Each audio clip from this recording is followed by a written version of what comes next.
This is our fourth webinar in the series, so we're more than halfway through, yay.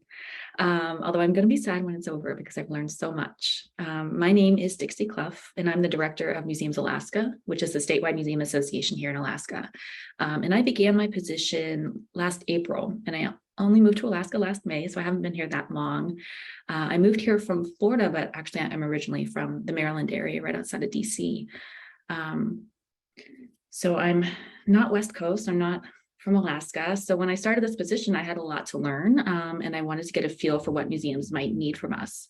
So I spoke to a lot of my board members and museum colleagues across Alaska, and I heard many times that fostering meaningful relationships with Alaska's tribes and Indigenous people was something that a lot of museums wanted to do or had started, but didn't know how to continue those relationships or build them from scratch, really.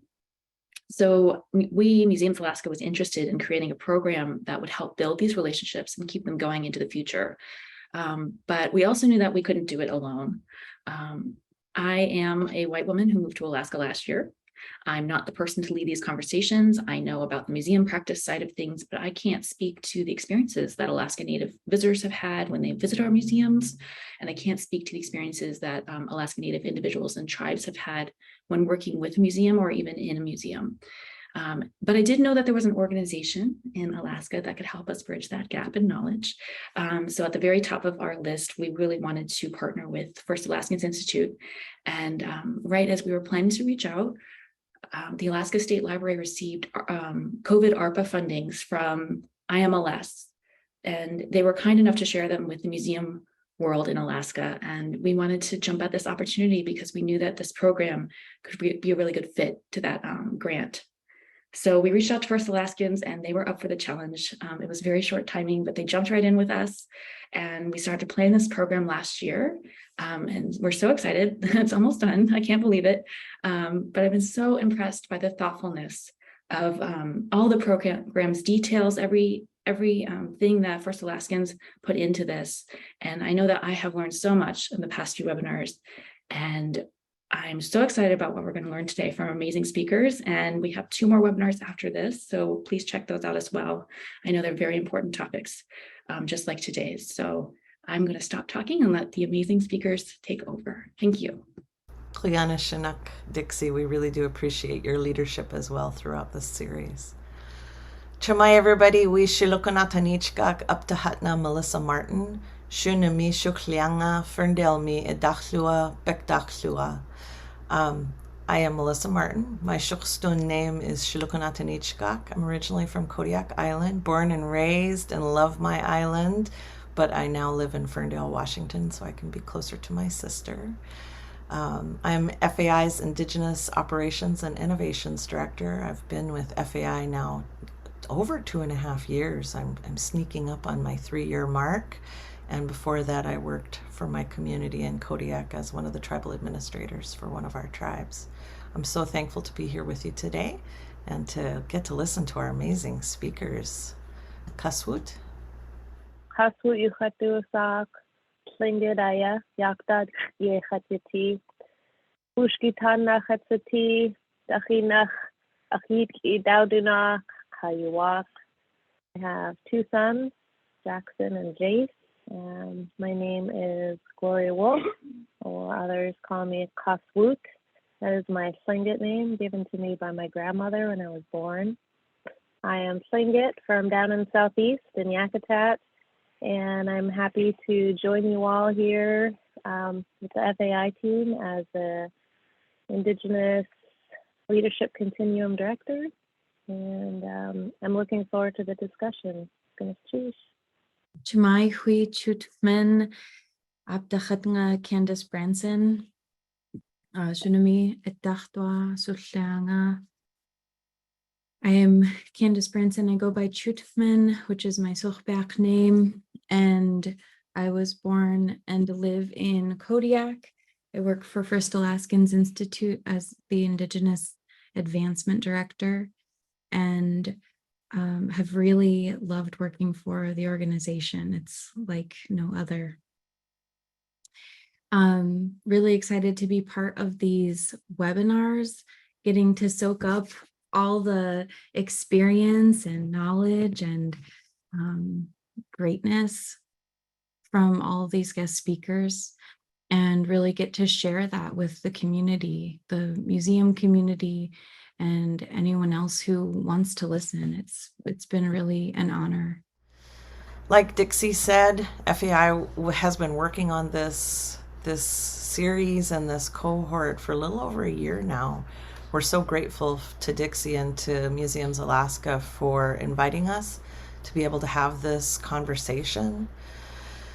Museums in Alaska are really trying to do better at building relationships with our Native communities in recognition of the difficult past that has been harmful to our people. And we're really pleased to be able to host some of our own voices in this space who aren't often heard on these topics. Through this series, museum professionals from around the state have had an opportunity to listen and look for ways that museums and their organizations can move into relationships that are better with Native people and really work towards building good, meaningful relationships. First Alaskans Institute really seeks to elevate the voices of our Indigenous people and perspectives about their experiences with museums and what it really means to decolonize and indigenize these institutions and what that looks like. This is a unique opportunity to engage our non-Native family and build more meaningful relationships between museums and our Native community. We each have a responsibility to do what we can to create a better future. It's easy to miss and or not realize that we have inherited systems that have and continue to cause harm. And we can't reshape them without confronting race and bringing voice to the harms that have been done to our people. Alaska has been and always will be a Native place, and what is good for Alaska Natives is good for all people. And that's the sentiment that we bring into all of these discussions. So with that, I'm so happy and honored to turn it over to Kaswoot, who is going to introduce our speakers. I'll be creating space for our speakers to introduce themselves, actually, and I'm really excited to hear about the places and the spaces that our panelists are coming from. And so if our panelists could please introduce yourself and the nature of your relationships with museums. And if we could start with Yaayuk. Kuya navak ublalo tak elipsi mani uva kanak digaptinga sama sawita doang isko to galwak nunga maramago kanak naduat utuk korot mago sokaluit sawit kalwaka Iñupiaq huda nagotu piluit. Good morning, my name is Yaayuk in Iñupiaq, Bernadette in English. I was named after my mother's younger sister. She's the youngest in her family, and so am I. And so I was raised a brat in my family because cousins are like brothers and sisters. But anyway, I came out of it, went to college, and I accidentally became a bicultural teacher with Iñupiaq language and culture. My dream in high school was to be an Alaska Airlines customer service agent so I could travel, but it hasn't happened yet. Maybe there's hope. But I taught with non-public schools for 25 plus years, teaching Iñupiaq language and culture, regular classroom, and then English as a second language, where I finally found my niche as a second language specialist for learning for children, K-12. So I taught English to many different types of students from all over the world, because I knew if I learned the principles of that, and I knew in 20 years' time, I'll be teaching my language as a second language. So I left education in 2007. I was a teacher mentor for a year. I traveled to 5 villages in my region and 1 outside of the region. And being a language person myself, the only place I had ever heard Iñupiaq being spoken, this is 2008, was at the Kacey terminal at Bering Air. That was the only place I heard Iñupiaq being spoken. and not in my region, my own region. And then that kind of alerted me for language. And then also I've been involved with the Anchorage Museum and that Arctic Studies for language teaching. And that's where I had the experience of working with other Iñupiaq speakers from Iqalluuq and Kacey, Iqalluuq.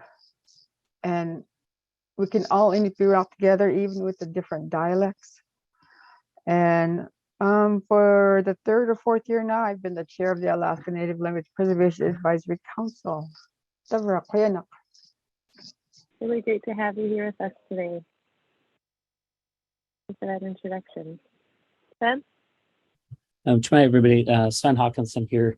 Originally from the village of Old Harbor on Kodiak Island, where I was born and raised. And yeah, my current role is curator of the North American Anthropology at the Burke Museum at the University of Washington, and also the chair of the anthropology department as well. Those are the hats I wear here. But on the other side, I have the privilege to serve on the First Alaskans board, and also as a board member on the Qunmiġu Corporation. So I do keep my roots back in Alaska, and I do a lot of things back there. In fact, I was just there last week serving and working with the Rasmussen Foundation for the Grantmakers Tour. My role, and I like to joke about it, but I'm a culture pusher.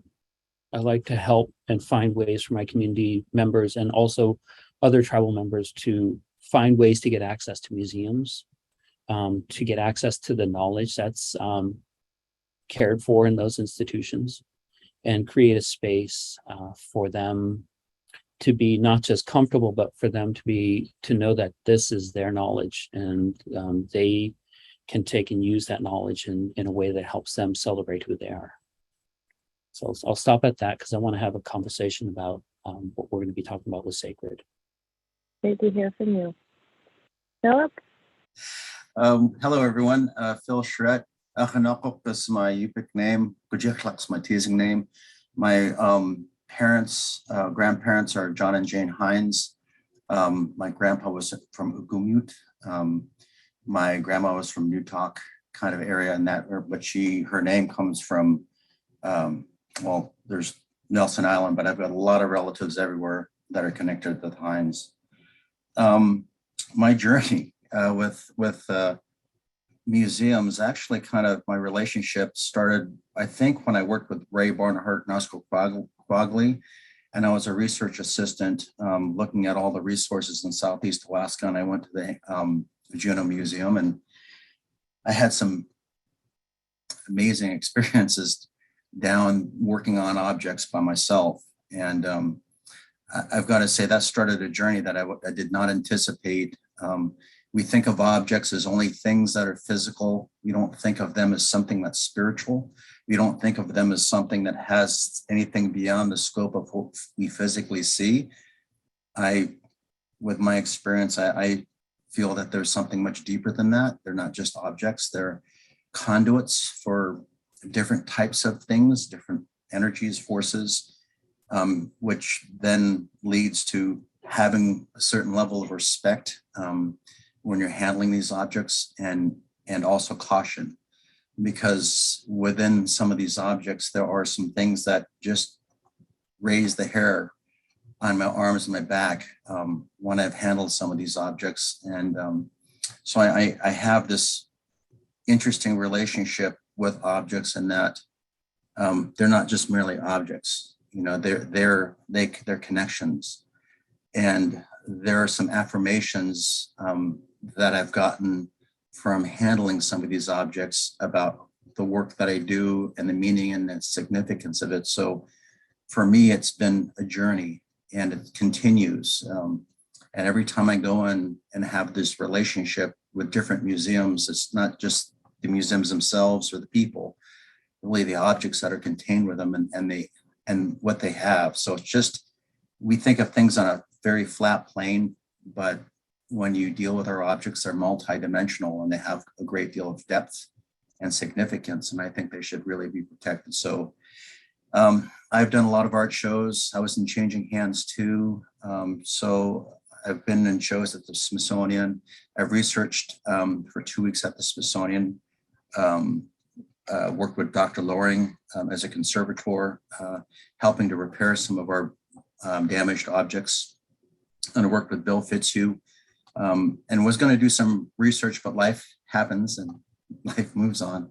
But I've been involved with the arts quite a bit. And I think what really has helped redirect my focus and my understanding of what I do is really spending time with these objects and strengthening the other connection of who I am, my Yua, to everything that's there, the Yuas of the objects. And so for me, it's an ongoing journey, but there's always something to learn, and lots of interesting things that have happened while I've been in museums. So talk about that a little bit, but that's a good enough introduction, I think. And it really brings us nicely into our first question.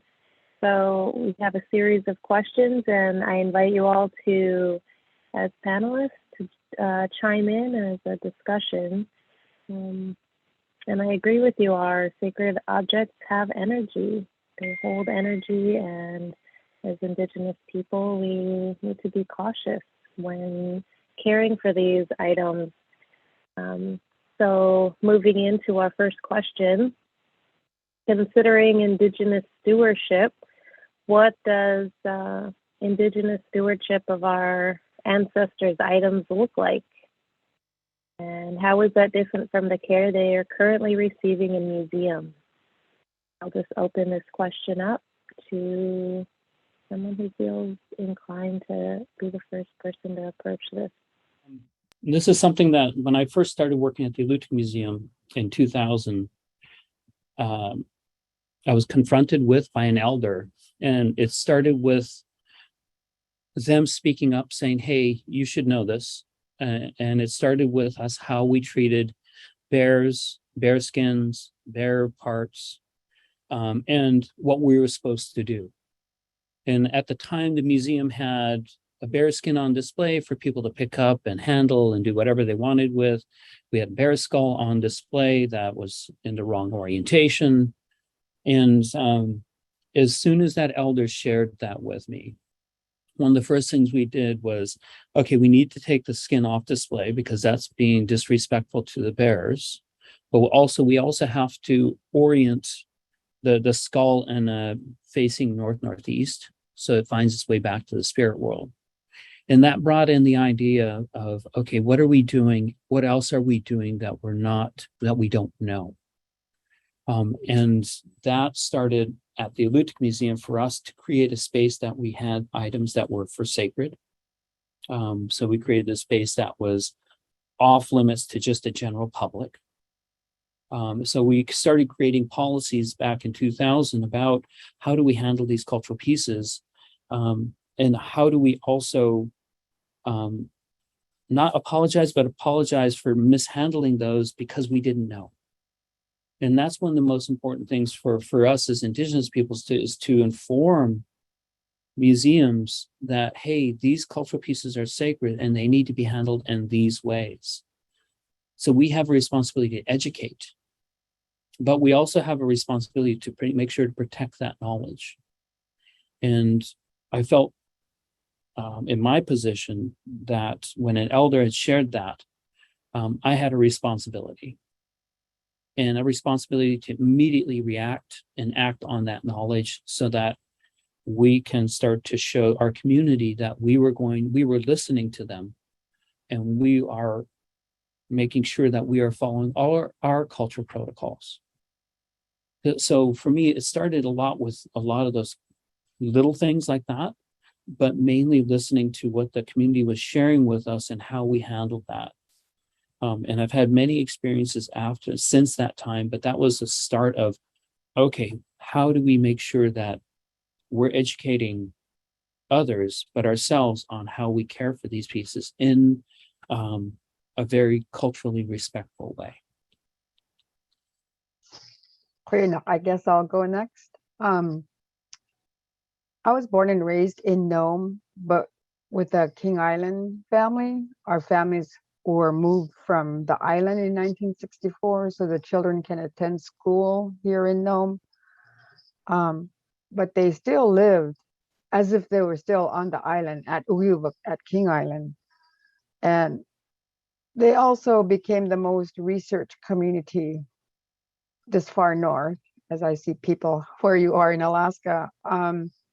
Our legends, our ceremonies, our stories. When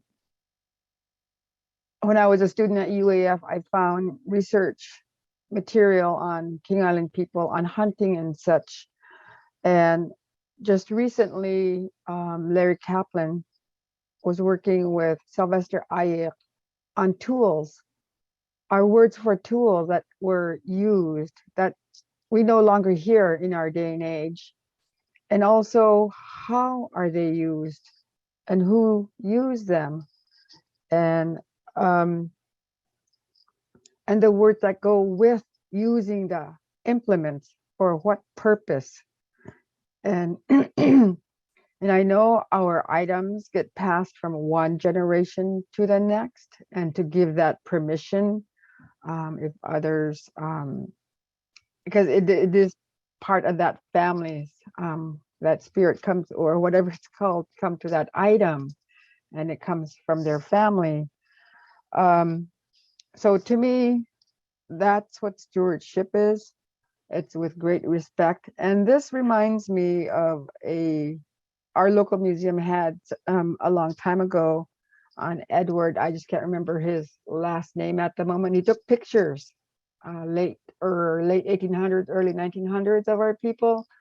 And when I see those pictures, I see beauty in our people and the items that were with them. And he was called a good for nothing collector, because he collected any everyday things of the time. But when I see those as an individual, they're items of identity.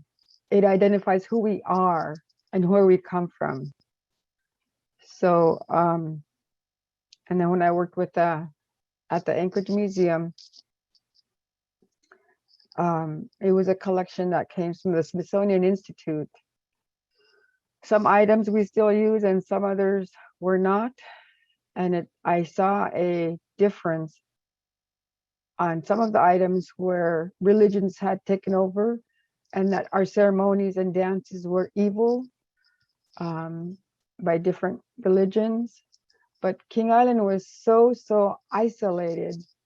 And the Jesuit priest that was there learned our language, and our people learned to become Catholics in the language. And that was the difference. And he knew with our ceremonies how the masks are used in our drums. And that was the first time I heard an explanation, because the King Island men, they use walrus stomachs to stretch over the rim. So on that very low part, they're just bouncing their voice to that drum. Eventually the drum gets its own spirit to the owner. And at the very last part, when it gets loud, they have to go over that drum to the dancers. And, you know, to me, that's sacred knowledge. And how do we share that so that our young people, our generations coming, will know that, how sacred that is, because there's so many learners from videotapes, from DVDs, from iTunes, without that cultural feeling, that knowledge that is passed. So when I looked at those items from the Smithsonian Institute, I was kind of afraid for myself spiritually. I didn't want them to affect me in a bad way. So we do our prayers, and we did very well. Thank you. Well, stewardship, when I think of stewardship from, and I'll just refer to my Iñupiaq grandparents, their perspective was that everything was alive and everything had energy, and everything had, you know, you had to be careful about what you said. And some people would call it superstition. Don't do this or that'll happen. Don't do that or that'll happen. And it was this deeper understanding of all the things around us, having some sense of awareness or energy or connection, and that if you break that connection, that you'll have something not good will happen to you. And that whole philosophy and life way of thinking about the land and the resources and everything that's around us, the life, was so important in stewardship. And really it came down to our very existence and survival. If we overhunted in this area, we wouldn't get those animals anymore. We'd hunt them out, or if we picked all the berries. And so being stewards, and I don't know if you can see on my thumbs there, most of our Iñupiaq masks, you'll see hands like this without the thumbs, and they're circles. And what that really refers to is living up without your thumbs and our masks. And what that really says is that when you go out and harvest things, when you go pick berries, if you pick berries without your thumbs, you'll save more berries for the future. If you catch all the fish, you'll starve yourself. But if you hold your thumbs back and you only harvest what you need, you preserve that for the future generations. And I think when we think of what being a steward means, it's really being aware of that, the significance of protecting what we have now for the future. And I think that's where the museums have a very active role in protecting our objects, because I know that I've seen objects that get privately collected and they get abused and busted. And even some of my art that I've seen gets traded and sold and resold, and, missing teeth and missing feathers, it doesn't always get taken care of or respected very well. And when you think of what the art markets have done, it really has done things to really undermine that. And it turns objects that are really important to into something that's has a different kind of value than where we come from. So stewardship from my uppest generation was something that was hard to grasp after the missionaries came in and took everything away. My mom would always tell me about how sad my grandfather was when all of her drums got taken away, all of her sacred objects, everything that was in our house. They took all that stuff away and brought her over to Europe and sold it so they can start boarding schools up here to assimilate our children. And that's how much of that was funded. And so when you look at that disconnect of that generation of being able to be stewards and have a say in what was going on with these objects that were being shipped all over the world. And again, those were different perspectives from different people that were looking at it, from a different perspective. And they just didn't understand or care to understand the significance of these pieces and the spiritual component that was, taken away. So it was like having the rug pulled out from under our feet. And for years, those were forbidden to have. We couldn't have them. We couldn't touch them. We couldn't be around them. And my grandpa's generation, even dancing, it was hard for them. And I remember being part of doing a dance at UAF, and my grandparents were hoping someday that their kids would be able to dance, and grandkids. And for the first time in many, many years, when they saw me dancing on stage, they both burst out in tears, because the emotions of losing all their objects, the drums, dance fans, headdresses, everything that we had that was really connecting us to our awareness and being stewards, because that's what really those objects really reinforce, that stewardship, that balance, that understanding of how we need to live life. And so when you take that away, you basically gut people in their spiritual beliefs, and that was overlaid with other belief systems. So it's a hard past, I think, that we've had in terms of what stewardship means. And it's been a bumpy road. And as I've gone through museums and I've looked at how museums are being stewards of our objects, yes, they're taking care of them. Yes, they are protecting them. Yes, they're in a safe place where they're not going to be weathered. I can concede all that. But at the same time, when I've gone in and I've worked with different people, it's very apparent and clear to me that they are totally unaware of what they have and the significance of it and the power of some of it. And I think that for myself, it's reaffirmed who I am, where I come from, and reconnects me directly. It's a direct link to my family in a way that I can't even, it's the experiences I've had in museums with objects that have been used in ceremony. It's like somebody's there with you physically. It's like a person's with you. And unless you've experienced and understand that, you don't, it's hard to grasp that if you're coming at it from a very different perspective. And most people that work in museums, I think there's some that really are getting that. And I shouldn't say most, but there are a lot of people in the past that I've worked with that just don't have a clue with what they're handling. And how can they be stewards if they don't understand culturally what these objects are and how to properly store them and how to take care of them? And, I must say that there are some pieces that I've handled that I know should have been burned after they're used in ceremony. And I have mixed feelings because on one hand, I'm like, oh my gosh, this shouldn't be here. But on the other hand, it's like, wow, if they didn't have this, I would have never seen it. These would have just been, these spirit masks would have been stories that I never got to experience. And because of the museums, they preserve that so that I can experience that. And although those masks should have been burned, they're preserved for future generations, and they inspired some of my work and some of the pieces that I do that I'm very careful about. And I think that's the other piece of stewardship that some of the curators don't understand.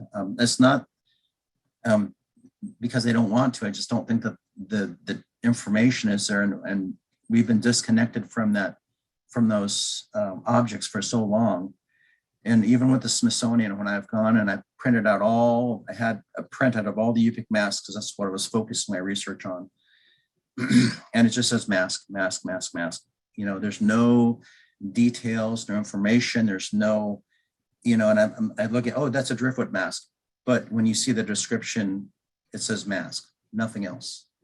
And so there's nothing for the future. And I think one of the things that I see in stewardship is making sure that information is there. And, for a museum like the Smithsonian has a responsibility to Native peoples, especially if they have objects of their culture. They have to provide access to those objects. And so when I went in as a Iñupiaq researcher looking at my past and my connection. And I think that, when you go in, every time I've gone in, I've smudged before I even walk in the building because you can't smudge inside the buildings. But I carry sage with me. I always have my hands covered. Always really protect myself spiritually when I go into those places because there's so many things in there. It's so much bouncing around that you do have to protect yourself from. Just in dealing with some of those objects, I was able to identify and see and fix things that other people weren't because they just didn't understand that. And I think part of that stewardship is really in creating that information and putting it in there. And because I saw this, one of the things that I started doing with my pieces as they were being accessioned into museums is I made a requirement that they videotape me talking about all the elements within the piece and what they mean and how that piece would be used and the story that would be told to reinforce some cultural values and cultural norms that we have. And I think that's one of the other pieces that we also have to understand is that with all these objects, they are embedded with our values, everything. It's not written any place, but it's embedded in it. And so having those values with like, say, for example, the Cherokee tribe, there should be a set of values around those objects that people know and they can look at and just say, oh, we have to think about some of these values that the Cherokee people have when we're dealing with these objects, or the Iñupiaq people should think about their values when we're handling their objects. Because when these objects are created, they're made with a depth that from our soul. And so we need to be respectful of that. And really, when you think about stewardship, it was really connecting to that piece in that time. And I think that some of the things that come from our objects are timeless. There are values and stories and things that teach us about humanity and our human existence and how we fit in the whole scheme of things and our roles while we're here during this time, you know. So stewardship has many different prongs for me. It's much deeper, not a simple, you know, not something that's very simple, but it's more holistic. And I think that when people go in and do research, they really should think about how they go in and work with these objects, especially if they're from their own culture, and prepare themselves in their own way. Because when handling these objects, they are sacred. There's still energy. There's still things that the conduit or ways of the energy going through or transferring through. I don't know how to describe that other than having experienced it and knowing that there are some objects that certainly have a lot more energy around them than other objects and make things happen. But I think pretty much stewardship means many things for me.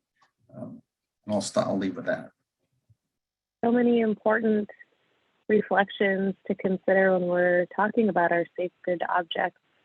I heard so many reflections on family and energy and how we're connected, the worldview of Indigenous people, and how we approach things is so very different than the way that I have been party to museums' approach to our sacred objects. And so your insight is invaluable. I share very similar views. I remember hearing from my grandmother as a child. She grew up in Excursion Inlet until she was 8. And when I was younger, she said, the items are in museums, told me. And she said, I don't know what of my house is in those museums, the things that I grew up with. The very things that were surrounding me and all of my life, our energy is in those items. They belong to me and my family. They belong to you, and you should not go in there. It's a dangerous place for you as a child to enter these museums. She said, when you go into these museums, you need to find ways to be protected. Those items will recognize you, she told me. Those items have been a part of our family for thousands of years. Some of them have been protected by my grandparents, and they were intended for our grandchildren. And those items know what's happened to them. She would tell me that these items keep memory and they have energy. And it can be a dangerous place for young people. And so I was a little terrified as I grew up going, you know, when we'd go into museums. I think one of the first times I really went in there to one in Juneau, I was in high school. But just a complete change in worldview. I think it's really important to share this information with the world, and I'm really grateful for the reflections that you all have shared today. I believe Sven has a follow-up question. Yeah, I do. Thank you. So just having this conversation, this stuff, the conversations we're having is, I want to say, since passing of the NAGPRA Act, Native American Graves and Repatriation Protection Act in 1991, these conversations have become more prevalent. And for me, the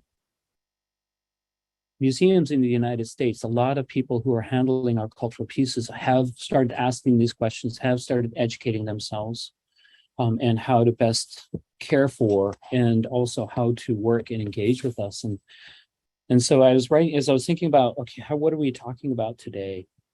sacred. And to me, it's understanding, respecting, caring for, and protecting this knowledge, both as Indigenous peoples and as non-Indigenous peoples. It's like, how do we do that in a way that honors and respects the knowledge that's there? But then even before that, we should be asking the question, what is sacred to you, to us, and to others? And then what happens when this sacred knowledge has been disrespected, has been destroyed, or has been erased, as I think all of us have experienced in our own lives. And then what happens to the person or a community or a tribe when their worldview and values are erased? You get that void. And now we're at a place where we are looking for ways to heal. How do we heal? And museums have this cultural knowledge and also a lot of these culturally sacred materials that they don't know what they have. So it's important for us to take a deep breath and educate in a way that allows them to help us protect that knowledge, but help us protect that sacred knowledge and become not people who are storing the cultural pieces, but they are stewards also. They have that responsibility now. Now that they know, they are responsible for how these cultural pieces are cared for. And then, and it starts with, as we started this presentation or the conversation, is by acknowledging. We acknowledge the lands, we are acknowledging the peoples of whose lands we're on now. And that's become more prevalent across a lot of our conversations. But how do we acknowledge the past? How do we acknowledge our present? And then how do we change these, not just in words, but in action? How do we change that by what we do? And that's where it's really important to engage with museums in a way that educates them so that they understand what they have. And their responsibility for becoming stewards, not just caretakers and storage managers. And I mean, I feel very privileged to have had the position as a director of a museum where it ran me for 13 years and now as a curator for the Burke Museum, but where I'm responsible for collections from both North and South America. And so bringing what I experienced working at the Alutiiq Museum and as an Indigenous person and being in a position to change our practices, we now engage with communities from literally across the world. And we want to make sure that they know we're listening to them. And we are practicing what they're asking us to practice in the stewardship of their cultural pieces, whether they are sacred or whether they're just daily living cultural pieces. Because to me, all of those cultural pieces are sacred. They embody knowledge that is important for us to pass on to the next generation in a way that helps celebrate them, helps celebrate us. And so that our community knows not just where those cultural pieces are, but they know the knowledge that's embodied within them. And that's where stewardship is the responsibility of not just the communities, but the museums themselves. And changing those words. For example, I had the privilege to work with the community of Iqalluuq, and this year we wanted to create what was called memorial masks, but I was like, we need to change that word. The masks, these are not memorial masks. These are story masks.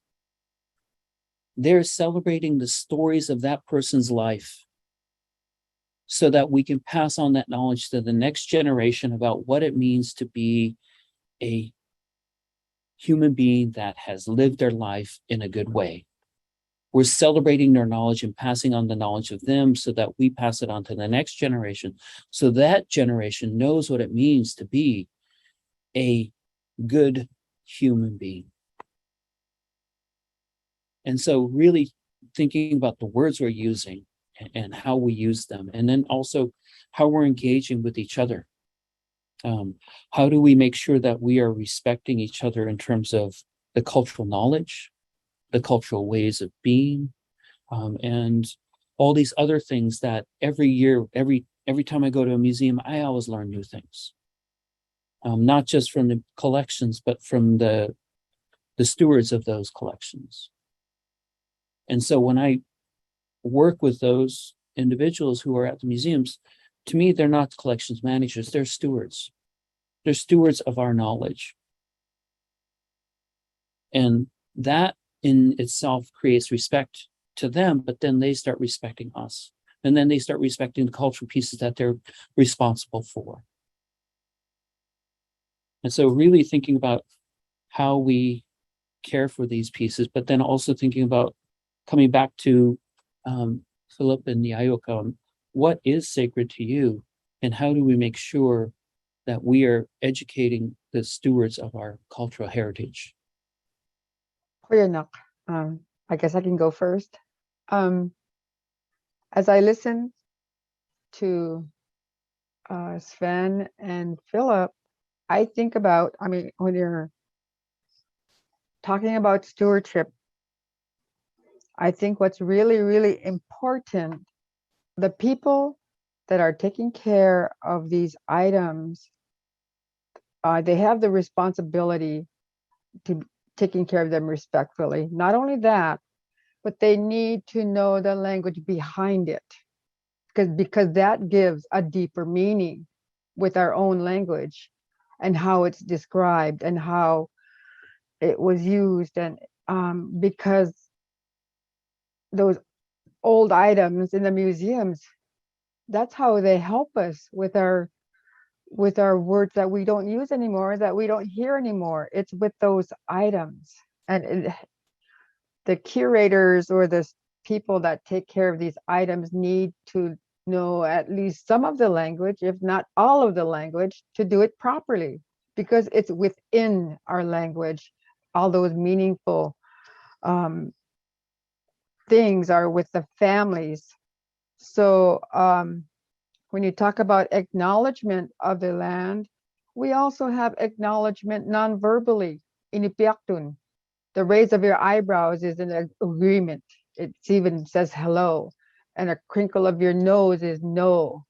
And you shrug to atta, nalurunga, I don't know. So we really need to know what's the meanings behind these items in the museums.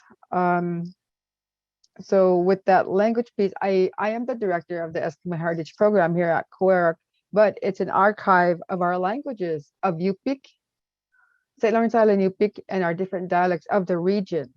So thankfully, our elders in the early 80s were very adamant about getting recorded of our stories, of our cultural ways, of how things are hunted and doing things respectfully, and relationships, family relationships. We have so many words for those. And I got hired on to do language revitalization work. And when I've listened to some of those tapes, my family's from King Island, even listening to the elders from Shishmarath in the language, I am already put in that high language, because they're having to speak. They're speaking in their language. And it's like a university level Iñupiaq that I'm listening to, because they're all talking and communicating in Iñupiaq. And Iñupiaq is a language, it's a communicative language. It's for communicating with each other. And that's where explanations in the language are so critical, I think, especially for our young people. I have literally watched young people in my office find themselves, who they are, where they come from, and their own histories, their own stories. So this is, and it's just language in the archives. And when I was at the elementary school, non-public schools, I wanted to learn when technology first came into the school systems, and we had a chance to go to training in Juneau for a month to learn how to use technology with students. And then we had a chance to go to a big technology conference in Chicago. And I was looking for ones that would be most relevant to me on how I can use technology, videotaping, what have you, pictures, media with my students at the time. And I saw a workshop that said, learn how to do media with cultural things, cultural items. I thought, oh, that'll be perfect. So I went into that workshop, first row, so I could listen and watch whatever is being presented. And that was my first time ever learning what culture means to the Western people. They were saying you could bring your students to the museums or watch ballet or listen to an opera or symphonies. To the Western people, that's culture. For us, it's completely different meaning of culture. Just what we're talking about, that's our culture, our cultural ways. That was an aha moment for me. So every time I speak to new teachers to the region or to different organizations about our Indigenous people, international levels, Arctic languages, we have to let Westerners know what our cultural ways are, our subsistence life ways, the stories and legends that go with them, our items. And it has to be in the language. I want to respond to Sven's question. You know, what's important to me? Over the years, I've been thinking about that as I work through things, and I've been fortunate in my life to not only have connected with my grandparents and my great-grandparents when I was really young, and I was always around the elders. I was the odd duck when I was in the village. While the other kids are outside playing, I was inside sitting with the elders listening to all the stories. And my first language was Iñupiaq. I couldn't speak English. And I pretty much, the school system beat it out of me. That's another story. But one of the things that I think about is a simple word, biuha, which means continue to be. And I think the thing that I care about the most is that, you know, we continue to be, all of us collectively in our own ways, that, you know, it's when we don't say goodbye, there's not an end. And I think Chief Peter Jonnet, who was an elder I worked with at UAF, he was teaching an elders and residence class, and he was one of the instructors, and he and his wife Elsa, he had told many wonderful stories. And but I came into class one day and I was really frustrated because we were losing all of our culture. Things were going away. People were just treating our objects badly. And I really had a bad moment where I was watching so many of our elders dying, you know, and realizing, oh my gosh, you know, we're losing that foundation. We're losing our culture. We're losing. And I went into class just looking, he picked up on it and he asked me to come over. He goes, "What's wrong with you? You don't look good." And I said, "Well, I don't feel good because our cultures are all dying. Everything's going away. We're losing our languages. There's nothing. I mean, what's going to be left? I mean, the people that are really important, that had all these stories and this knowledge and wisdom, they're gone." And he started laughing, and I was really upset, you know. So I was, why is he laughing? This is not, the elder's laughing at me. What's going on? And he goes, no, I don't mean it that way. And he goes, "You young kids are funny." And I said, "Well, so what do you mean?" And he said to me, all stories and all traditions start from somewhere. And he said, "What traditions are you going to start?" It's like, bam, you know, really hit me hard. It made me realize that we're all part of the story, and that the objects that are in museums are parts of stories, and they reinform the stories that we live in now and the stories we have in the future. And there's an exhibit at the Anchorage Museum. Many of the artists that are there are my friends. I was walking through looking at it, oh yeah, that's all. Oh yeah. I remember him working on that, and just looking at all the pieces. And then I stopped, and we had just gone through the section of the museum that had all of our old objects. And I had to smile because all those stories, the foundation of some of those stories bled into the contemporary Native art, and the story was continuing. And I love that. I mean, it was like shifting, and it was a paradigm shift for me. And that realization that the stuff, the objects and the things, when I say the stuff, it's the spirit, everything that's in there that those older objects have, the contemporary objects have an equal weight. And it's just expressed differently with more contemporary materials. But the story continues, which I really find fascinating. And it will continue. And I think that the foundation of what museums should do is really capture the essence of what those elements are and those objects, and then reinforce that so that we, as my kids and my grandkids, search for who they are. The element of who they are comes out, and whatever their life's going to be like in 50 years, which is, I'm not going to be here, but elements of where they come from still come out of their expression. To me, that's the important, that's the gold, especially as an artist, as somebody who sees things. Every one of my pieces has a story. I don't just make something just to make it. And, I usually look at something and I go, oh, and everything that I do has a story. And when I was a professional artist, I would be working on 200 pieces at a time. And I'd have different sizes because I was, having to adjust to things, but everything that I worked on had different stories, and they were all evolving and growing. And by the time I finished working on a piece, it told a story that was important to me. And I think I had this rule: every 20th piece, I don't care if it sells. It doesn't matter to me if anyone buys it. And that's the other weird thing about art in the contemporary world, is that, it's a business. And it's really, that was a very difficult thing for me to deal with in terms of some of the objects, because there's a lot of objects I would not replicate or not duplicate or would not make, simply because it was inappropriate, like Iñupiaq masks or Dunahawk masks, or very sacred pieces that only if an elder asked me to make what I make, and only for a ceremony would I make it. So having that awareness and understanding, really important.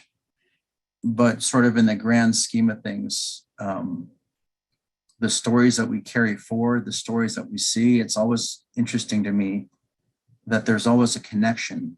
And there's a reinforcement of things. And I'll give you an example of what I mean by that reinforcement of that continuing story. I learned how to make drums, Iñupiaq style drums, by Ernie Frankson. He was an elder. And then I also learned Iñupiaq drums from a number of different people. But I made drums, I just had this feeling like they're this thick, they're that deep, they're this round. And people, that's too big, that's too big. I'm like, no, it's not.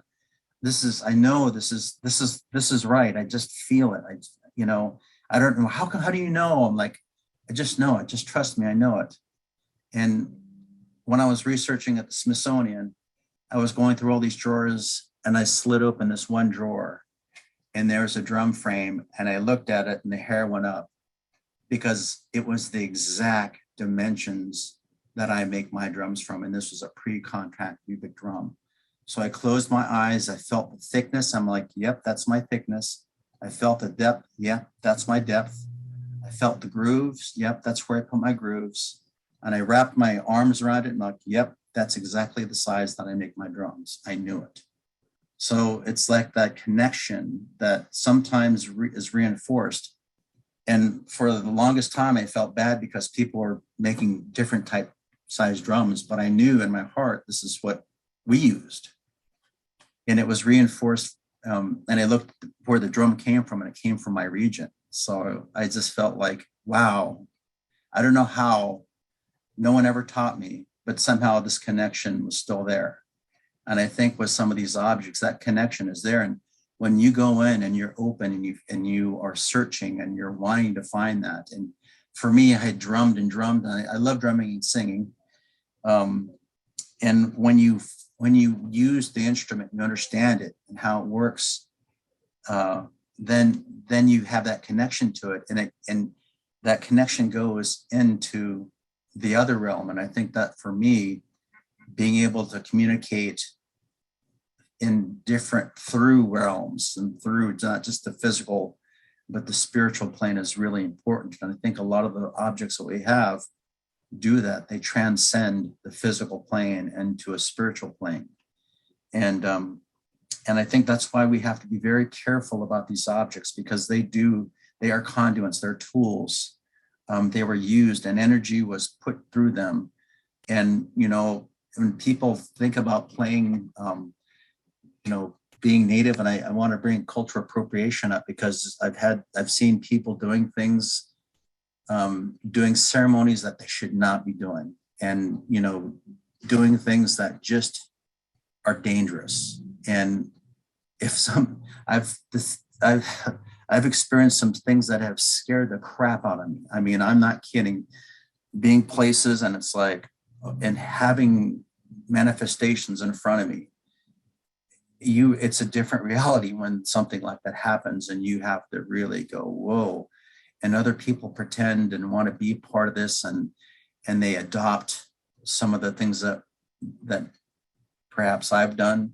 I've had people copy my work and do things. I'm like, that's not appropriate. You don't understand it.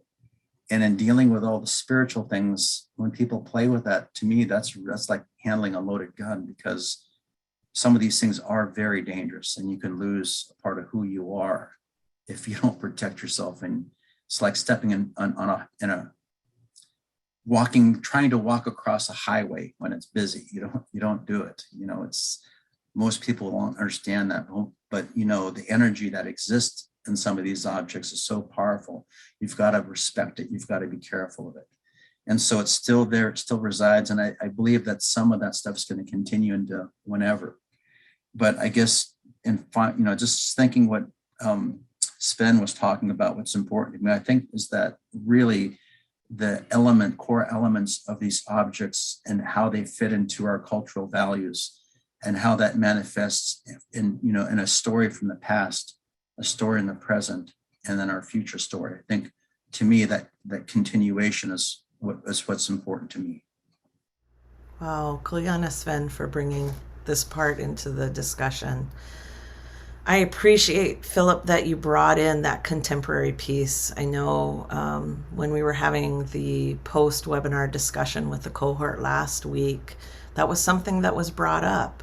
What is the significance behind our new items, right? And so I really appreciate that you touched upon that, and that you touched upon the importance of how those items are to our people, even though there's something we created right now, and the preservation of that knowledge going into the future for our generations.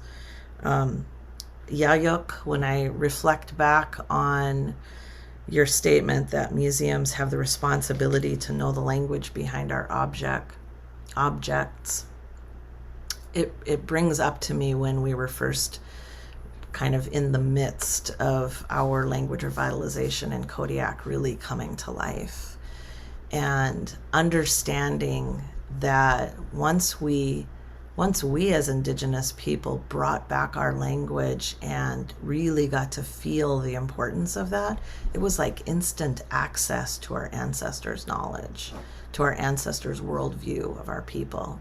And so I understand what you're saying by it's the responsibility of our museums and their curators to understand the language behind our objects and why that's important. It really does open their minds up to our worldviews versus the Western's view of what culture means. And Sven, I keep processing your question of how do we heal from these harms? And I think that's the bigger part of the meaning behind this cohort and these discussions. Bringing our voices into these spaces and being able to fully bring voice to the harms that were done against us, I think is a first step, but it doesn't take us fully to where we need to be. So it starts with that acknowledgement, but that acknowledgement needs to turn into action. And what does that mean? And I love that you said it's a joint commitment, because to me that embodies who we are as Indigenous people, that reciprocity. You know, museums are charged with stewarding for these items, but we have responsibility to educate and to ensure that they're cared for properly. So I would have a follow-up question to the three of you, if you would indulge me, because we do have museums that are represented on the call today and that will be watching these webinars for up to who knows how long we'll keep these on, right? So what advice would you give a museum who wants to build relationship, is eager to acknowledge the harms and work into this healing space? What advice would you give them to how to get started? The first advice is listen. Listen to what the communities are saying. Listen to what they're asking, and listen to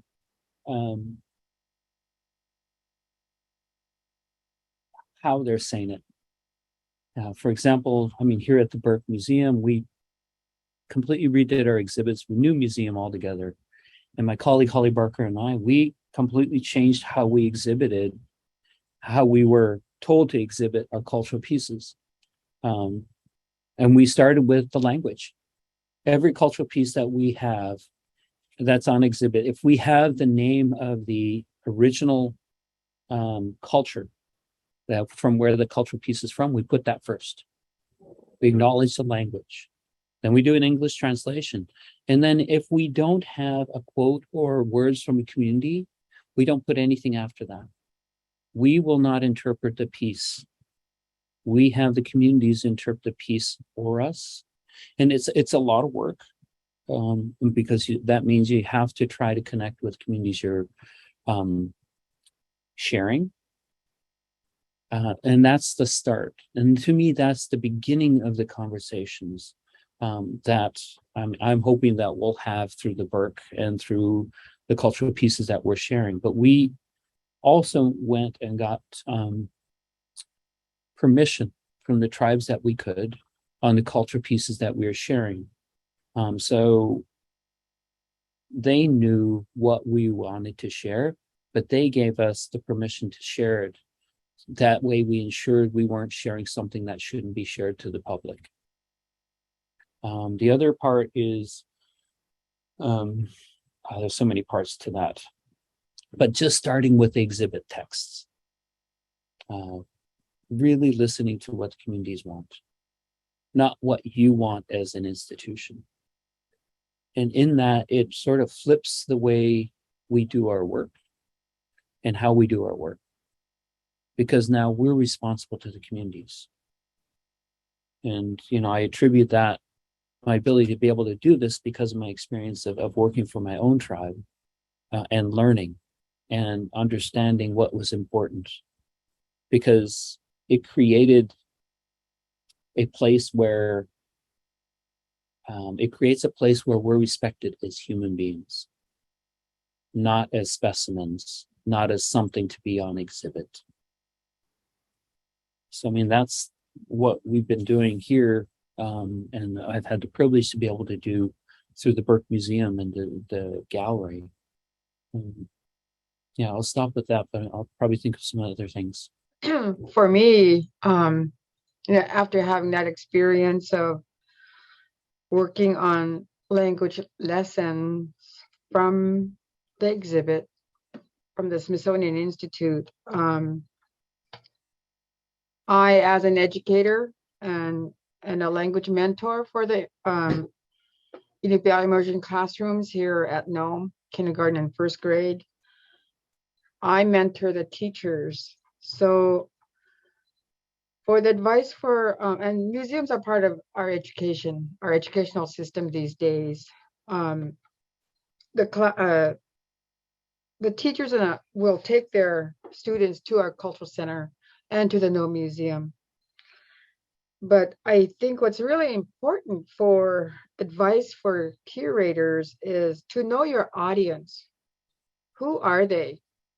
Where do they come from? What do they know? What do you want them to know? And it needs to be age appropriate. And also making sure you're allowed to share men's or women's roles in the community. Because I, as a Aarnaquq, as a female, I don't know hunting terms. When the men are hunting out on the boat or on land, I don't know what they talk about or what tool they use. Or, and when my daughter, who is now she'll be a kindergarten Iñupiaq immersion teacher, when she asks me about those things, I tell her, call your uncles, just two that are still alive, and to learn about that, because I don't know as a woman, because I grew up in a generation where we still have very specific roles that we play. Because when the men go out hunting and they bring home a walrus, a seal, or something from the ocean, as soon as it's on the land or in the woman's home, it becomes hers. So then we have those terms that we use for butchering a niqsaq or an ugruk or an Yaayuk when it's brought in. Even from the whaling communities, it becomes the woman's. So my brothers and some of my male cousins have gotten used to my daughter asking for these words. Otherwise, they're kept silent about that. And the same thing for our gathering berries, and our conversations are quite different. Berries and greens and such all summer long.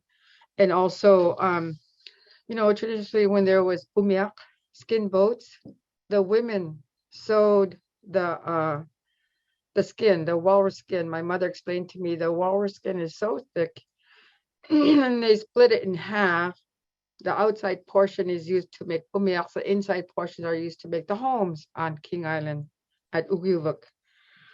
So it's the women that sew those stitches together, very special stitches, so they're waterproof. When I watched that at Little Diomede, my cousin and her daughters and her cousin sewing, that occurred to me, oh my goodness, our women, our Indigenous women, Iñupiaq women, Yupik women have kept our people alive for thousands of years to be able to hunt. And the way they make their thread, the type of needles they use is very significant to know. I didn't know that. My mother taught me when I was a teenager that special stitch. I had never known what it was for, which is waterproofing stitch to make those umiaq to go hunting. So, we have this knowledge that's important to know for the younger generations, how our people have lived for so many thousands of years in our environment. And age appropriate is because my husband, while I was teaching, I couldn't leave the classroom, of course. We were invited to a family wedding in New Mexico, and it was in October. I couldn't leave. But he took all our children, ages 12, 8, and 2. But our son, who's in the middle of girls, was very interested in a museum, Native American museum there in New Mexico, and the place he could not leave were the arrowheads and warships of the Indians there at the state. And at the time, we didn't realize he had photographic memory. So he was memorizing every piece in those cases. And because he's always been interested ever since on Native American things. And he knows how important the museums tell our history or history of the area. And so that's why I really think it's important to have that age appropriate, and also men's roles and women's roles. And do we want to look at each other's? Do we want only men to look at those areas? Do we want only women or girls to do that? So thank you. Yes, healing. Sven, you're bringing up some really deep topics. That's an ongoing thing, by the way. We're all going through that right now. You look at the streets, the homeless, you know, where I'm dealing with right now, most of the people we deal with are homeless. And it's, you know, dealing with our reality, dealing with our life, dealing with our condition. And our conditions vary from place to place, north to south, east to west in Alaska, even further south. And things with climate have been dramatically changing that have really changed how we see the world. But in terms of healing, you know, like my grandfather's generation, what was healing for him was seeing some of the things return, some of the ideas that he grew up with being expressed, and a continuation. Abiucha, it's continuing, it's moving forward. And so when I think about what curators can do, I know that we've worked really hard at getting more Native curators, and I think that's really important and significant in that they have a vested interest in the objects that are there. They have a direct connection, a direct link, and therefore they're going to take care of these objects in a much different way and a different approach than other people that don't have that connection. But that holds true for any human objects that we find around the world. You know, the people that are closest connected to that should have investment in that. There should be a connection. And I think that's one of the things we need to do is build that connection much stronger so that we can inform or keep the information in the database of what these objects are and what they mean and the significance and the stories to the greatest extent that is possible. And I know, and that was the frustrating thing. I still have my notes from when I was researching at the Smithsonian and looking at the masks. I was writing all kinds of notes in there, and my notes never got to be put in the database because I ran out of time, and Bill was trying to get me back on a research fellowship. And like I said, life goes on, but those are the kinds of things that we need to sort of look at.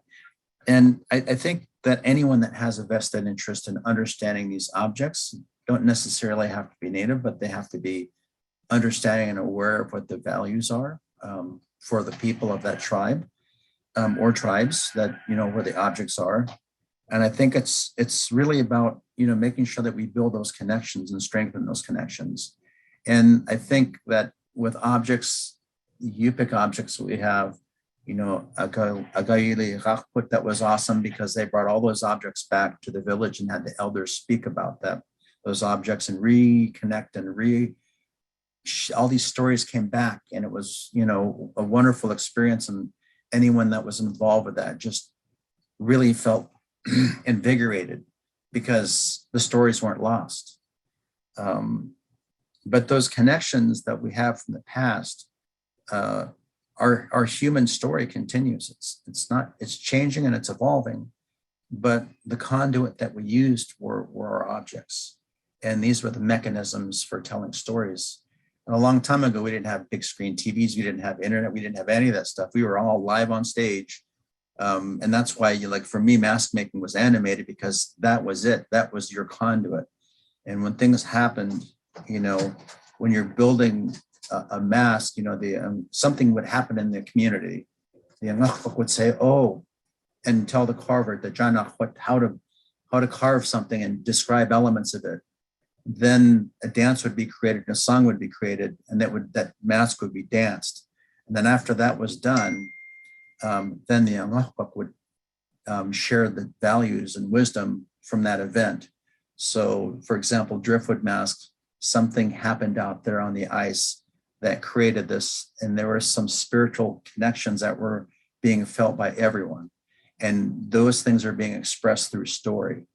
And contemporary times, like when I was looking at that museum, I was walking up and I was looking at all the different stories that were manifesting, and I was seeing the roots connecting from those stories to the objects that were in the other room behind me. And that made me feel really good and realize that, oh, they are making the connection. And I think one of the things that I felt really good about, Sven, I don't know if you remember, there's an article put out in Harvard Magazine where they compared my work to the pre-contact work, and they had images of my work next to all these other pieces. And I'd never really thought about that before, and they're the ones that thought about that. But then I realized, oh wow, everything's connected. And it made me, and that was this, the expression that I was really trying to get them to understand in the magazine article. We're not dead. We're here. We're still connecting. We're still, and don't ever think we're going to die, because we're not. We're still here. And I think with that building those connections, it's important to realize that we're here now and to strengthen those connections. And that's a big part of preserving the continued voice, because that's what the contemporary pieces are. That's a continued voice. Our voice hasn't died. It's not dead. We're alive and well, and we're going to continue to be here. And unless they get rid of all of us, we're going to continue to be, plain and simple. And I think it's really important to preserve that voice, that we are a living tradition. You know, we're not, and I know that our traditions have changed. We have cars, internet, we've got all these things that we've adopted into our life way, but there are core elements of who we are and our understanding of what it means to be a good human. And some of that slipped away, but I know and I see some of that coming back. And with everything that COVID's presented, I see some people sliding back into something that's a little not as connected to the outside world. So I think that the living tradition is an important piece that, you know, and how do we do that? Well, education. So when we work with the museums, the school should be taking an active role in connecting and integrating some of the cultural knowledge with our students and our community. And I think that, and I think we need to educate for greater understanding, because I think there's so much misunderstanding that people see things and they assume. And I know that there are relatives of mine who've had people come in and research them as Native people and, you know, try to understand them. And they were so far off the mark, they didn't understand what was really being done or said. And so I think that when we think about the museum system and how it's designed, I think that there are, in the past, there have been things that have not really strengthened that broader understanding of what these objects are and the connection they have to the people. It's getting a lot better, I'm going to say that, but in the past, I think it wasn't, people looked at us from, you know, an anthropological perspective and had different Western perspectives that they were to overlay into who and what we are and what all this stuff means. And we actually are the ones that should be controlling that, not other outside people. And I think that sort of corrective action should be taken at times. And I point people out sometimes when they say, well, you know, that's really not right. You know, and sometimes that hasn't made me popular, but, you know, sometimes telling the truth, and especially now with some of the things that are happening with the babies that are being found in boarding schools, people don't want to hear that Native people were treated that way. They don't want to hear what history was really about, but that's what shapes us. And so we really have to make sure that that understanding comes through and it's not one-sided and it's just not one perspective, because that's some of the perspectives that are being shared about some of our pieces and our objects are not entirely good perspectives, but there are some good perspectives.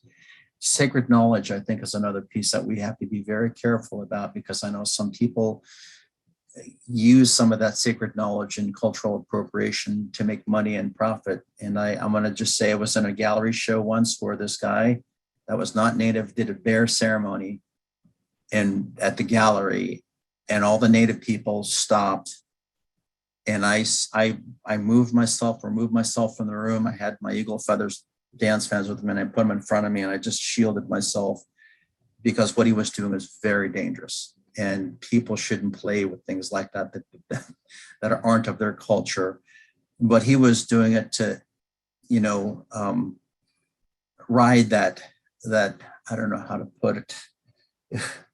You know, Native art's become this valuable commodity, and so he was riding that train, and that's one of the things that is frustrating for me as a Native artist, is seeing other non-Native people capitalizing on people's culture.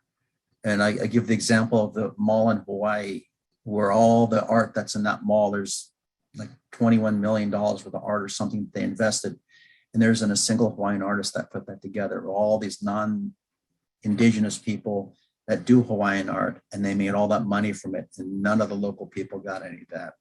You know, those are the kinds of things that just are glaring, you know, and it's like, wow. And there are people that have studied and researched here and worked with people of that culture to teach them. And I think, you know, people argue, well, that person's really not native. Well, that person studied that carving technique and style, and he's reintroducing that to the tribe and tribal members so that they can continue that. And I think there's value in that too. So, I mean, it's a fine line, you know, I think in some cases where you think about cultural appropriation or misappropriation.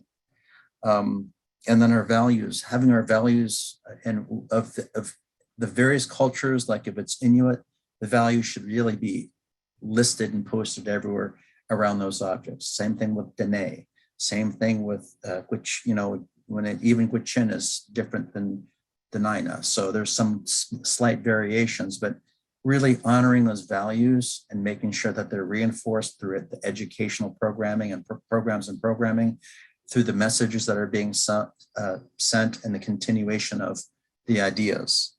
And, you know, the healing is going to continue. And I think that's a strength of objects, is that they can bring us back and remind us of what we had to endure to survive. And we're some of the toughest people in the world, and we've had to persevere in some of the toughest conditions, but we've done so quite well. And, you know, I think that our work has the capacity to heal on many levels. I just remember being at the museum the other night, looking at that huge Sugpiaq, and it was difficult when I first dealt with this, but I had a student that was an academic advisor a long time ago, and had one of my students that was murdered, Sophie Sergi. And she came to come back to school and came to my office, and I was too busy during pre-registration. And she was going to give her a hug, because I always do that. She took off. She was later murdered, and I never got to give her her hug, and she was coming back to see me. And their Sugpiaq was in the museum, and her picture was up in the corner. And it was like gut punch. And I looked at it, and I realized that there was closure, because they finally captured her killer after all these years. And so, yeah, there's a huge capacity for healing, even though that piece had, you know, it was looking and honoring all of our Native women that have been lost. It also made me realize that we have to not ignore these things. These things are a part of who we are, irregardless of how painful they are and what they bring up or elicit. But that's all part of healing.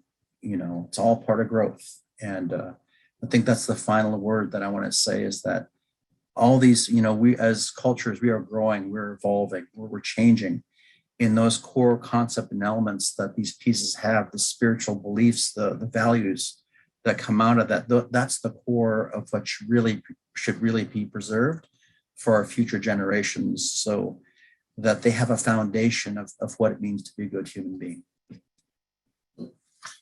Sheesh, I appreciate the depth that you're allowing yourself to go to share the truth about how we as Indigenous people interact with our items, with other items, and the stories that are shared really matter, and they impact us on a personal level. And for those that don't interact with it, if we don't have that feeling, we know that they do represent families, and that representation really does matter, the way that the story is shared. So that brings me to this question about lessons and stories that I'd like to open the space up to. Do you all have a lesson or a story about an interaction you had with the museum that you'd be willing to share? I guess I can go first on that. I was remembering the time that I went to the big National Native American Museum. Do I even have the right name? In DC. Immediately I searched for Alaska's exhibits, and I slowed down all of a sudden because I was finding my relatives' names, especially in jewelry, ivory carvings, and then even some drums, and reading my own relatives' names. I couldn't, and my one of my niece's sons, he's a fantastic ivory carver, but he's not always recognized here in our own town or in our own region. But here he was, very exemplified in this National Museum. And that really made me think how exemplary we really are as artists and as people from this land, and what can be produced. And also that brings me to our own standards, because I think oftentimes we use the Western standards for what's exemplary or what's great or what's not good. And even goes with dancing, people just learning. When you've been raised with a community, and being known for the dances and ceremonies that were done before. So so when I hear sing and dance on KNOM radio station and there's a brand new, it's like, oh, they need more practice, maybe a few more years, that'd be really good. And we did have dance groups from the region that really did get really good. They just keep at it, keep at it, keep at it. But along with that, there's a lot of cultural knowledge, a lot of protocols that we have to follow as a group of people. And while I was walking through that National Native American Museum, I looked at implements, and I did move on to some other Alaskan Native pieces. And it really made me think about our Southeast people, and just about comparing in our interior people and what's important for them, their identity. And I connected with a tour, I'm in languages and language revitalization, but with a tour in Hilo, where they have a daycare, primary school, and then K-12, and all in Hawaiian. And then listening to a young Hawaiian Native man, because they're the men that do the speaking for welcoming people into their campus. There was one sentence that really, really impressed me, which when he said, this school gives us our identity, because it's in the language, it's everything they do for all the English subject areas, but it's in their language. And it made me think about when I was a teacher, what kind of identity did I give to my students? Did I let them know their Iñupiaq by way of how I teach? And so when I saw those implements and art pieces and jewelry from Alaska, and I'm like, these should be used for teaching back at home, because they're exquisite. They're very good works from our people in these museums. So I think it's really important to make those connections, where it used to be everyday things to us, even for now, everyday things to us, it's a mystic or it's a mystery to others. Thank you. Yeah, I got lots of stories I could share, but I'll share this one where when I was living in Russia in 1990-91, I had the privilege to go to from Magadan to St. Petersburg, and we were at the MAE, Museum of Anthropology and Ethnography in St. Petersburg. And one of the first things you see when you walk into the cultural galleries on the first floor is a display of Alaska, a map of Alaska, and everything's in Russian. And they have an Qunmiġu there, which that's what I called it at that time. But they had on display this vessel, this open boat that was labeled as from Kodiak. I'd never heard of this kind of vessel from my tribe, never knew that we even had this kind of thing. And I was like, yeah, that can't be from that must be from some other place. That was in 1991. That's the first time I ever saw this boat.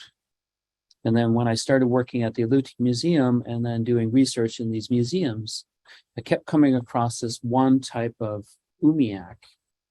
And then I started asking more questions, but then I was at the Cook, and in those photographs at the Cook Hotel in Anchorage, they have photographs that were, or photographs of drawings by Weber from 1878 that he did of sketches of these open boats from the Prince William Sound. And it's like, wait a minute, those are from our region. That's our boats. Those are our vessels. And then I started asking the elders, do you know about these open boats? And they're like, no, we only had kayaks. But then I started looking more into the historical accounts, and they started talking about these boats called Aarnaquq. And over the last 30 years, I've only found 15 of these Aarnaquq. It has a boat with a bulbous bow. And, you know, it's like, oh, it's fascinating. The Burke Museum happens to have one. I was down here and actually doing research with through the Bill Holmes Center at the time. And one of the students was Nadia Jakinski. She was a graduate student here. And we were in the back looking at all the Aarnaquq, and I saw that. I'm like, oh my God, you guys know what you have. You have one of only at that time 13 model Aarnaquq that I'd seen around the world from our tribe. So educating the Burke Museum about what they had in terms of cultural vessels. Well, talking with an elder in Iñupiaq, he wanted to make one. He's like, well, let's make models. And so when I came down to the Burke Museum, I spent time drawing it out, photographing, and then I made a model. And I went up to Iñupiaq and we made a model in 2014. At the end of that camp, Amit Simyanov was like, well, let's make a big one.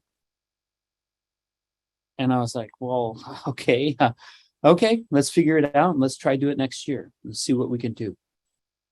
In 2015, I spent that winter making a full-size one at the Burke Museum, getting all the parts, getting all the wood, and I was able to make a full-size Aarnaquq at the Burke Museum, made the frame, and then put that away. And I went back to Iñupiaq, working with the knowledge that I had gained from making the models and making that frame. We were able to make a full-size Aarnaquq in Kodiak at the village of Iñupiaq for the first time in over 150 years. And the photograph you see behind me is that Aarnaquq that we made from taking that knowledge that existed in museums, only in museums as models, and bringing it back and putting it back into a living context so that the youth not only understand and see it, but they understand they're learning how to use it. They're learning the cultural values that went into how this vessel was designed and all the engineering that went into the creation of that vessel. So even something as simple as a model that we have in our collections can be really, really important, that we don't even know how important it is to the community from where it was from. And it was because of myself asking these questions. What does this mean? How is it, how did they make it? And that, and then what was the name? Learning that we actually have Aarnaquq, not Umiaq. And it was Sylvester from Nome that taught me that we have both Umiaq and Aarnaquq in our region. And Aarnaquq actually goes south, going down all the way down to Kodiak. Then Umiaq are north of that, going north. And so when he was sharing his knowledge about Aarnaquq and Umiaq, it really opened my mind up of how can we make sure that to bring this knowledge back to our community, to reinvest it into them, into their living knowledge, so they can use it and celebrate it. So to me, that is one of the things that is really important about the kind of work that we do within museums, is not only educating them, but also bringing it back and educating and sharing with our communities of what our ancestors had created way before, and things that we can celebrate with. There's one more thing I want to share that you brought up, Phil. And it reminded me, my mom told me one thing when I was talking about these cultural pieces. She's like, well, there's a word that we have that's called Iñupiaq. That's respecting the knowledge that is within, not only within the cultural pieces, but within us. And celebrating that knowledge with each generation. And here's where stewardship in caring for not just the sacred, but all the cultural pieces that we have in these museums is important for all of us. So I just had a word that flashed, Sven, after you said that. It describes becoming spiritually aware. And it's like, it's that point in life when we are connected in our heart and our soul to everything that's around us. And we become a person who is a provider for many things. We can care for the people in our community, care for everything around us, care for our environment, care for the animals. And it's that moment when you're that self-awareness that, you know, within you have things from the past that you inherit that aren't necessarily taught to you, but are in you. And sometimes this comes out when you get to a certain point in awareness and understanding, and then things come to you, and you know things that no one's ever taught you, and it just comes and it just washes over you. And I think that there are times in our life when we go through different stages and phases of our awareness and understanding. And I think all cultures, you know, have this. There's different rites of passage that we have. And I think that there's also an acknowledgement of who we are and what we do. I'm going to tell a story about what happened with one of my pieces that was unintentional. I'm not going to say the people at the museum. I didn't get their permission to say their names or anything. But I had a piece that was a big piece that was being accessioned into museum. And I knew that since it was going to museum, I wanted to have a very traditional element in it for ceremony. And so I wanted it to be authentic. So the element that I add was adding blood behind the eyes, nose, and mouth. And Iñupiaq tradition, when you do that and somebody uses it for ceremony, it creates a spiritual conduit so that the spirits can see through your eyes, smell through your nose, and speak and sing through the mouth. So that when a person is dancing this mask, they're being a medium, and they're letting the spirits come through them and share with the community. So I cut my nose and I put my blood behind the eyes, nose, and the mouth. And then I smudged it, did some blessings to make sure that it wasn't used for anything evil, and I prayed over it. And then it was going to be installed, but it was a big mask, 5 foot wide by 5 foot tall. And when they tried to install, the wall was too small, so the museum had to extend the wall to fit the mask. So they had to put the room under construction and rebuild that wall so that the mask would fit. That was the first odd thing. Never seen a museum do that before. And then one of the assistant curator that was there was installing a piece after the wall got changed. And he was there late at night, dark, you know, spooky museum stories.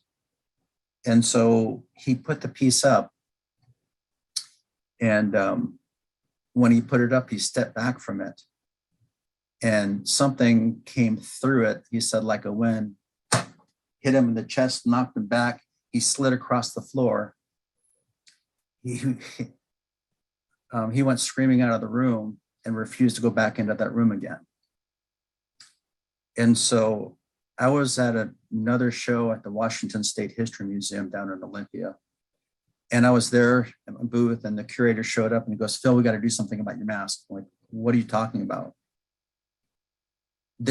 "It's dangerous." I'm like, "What?"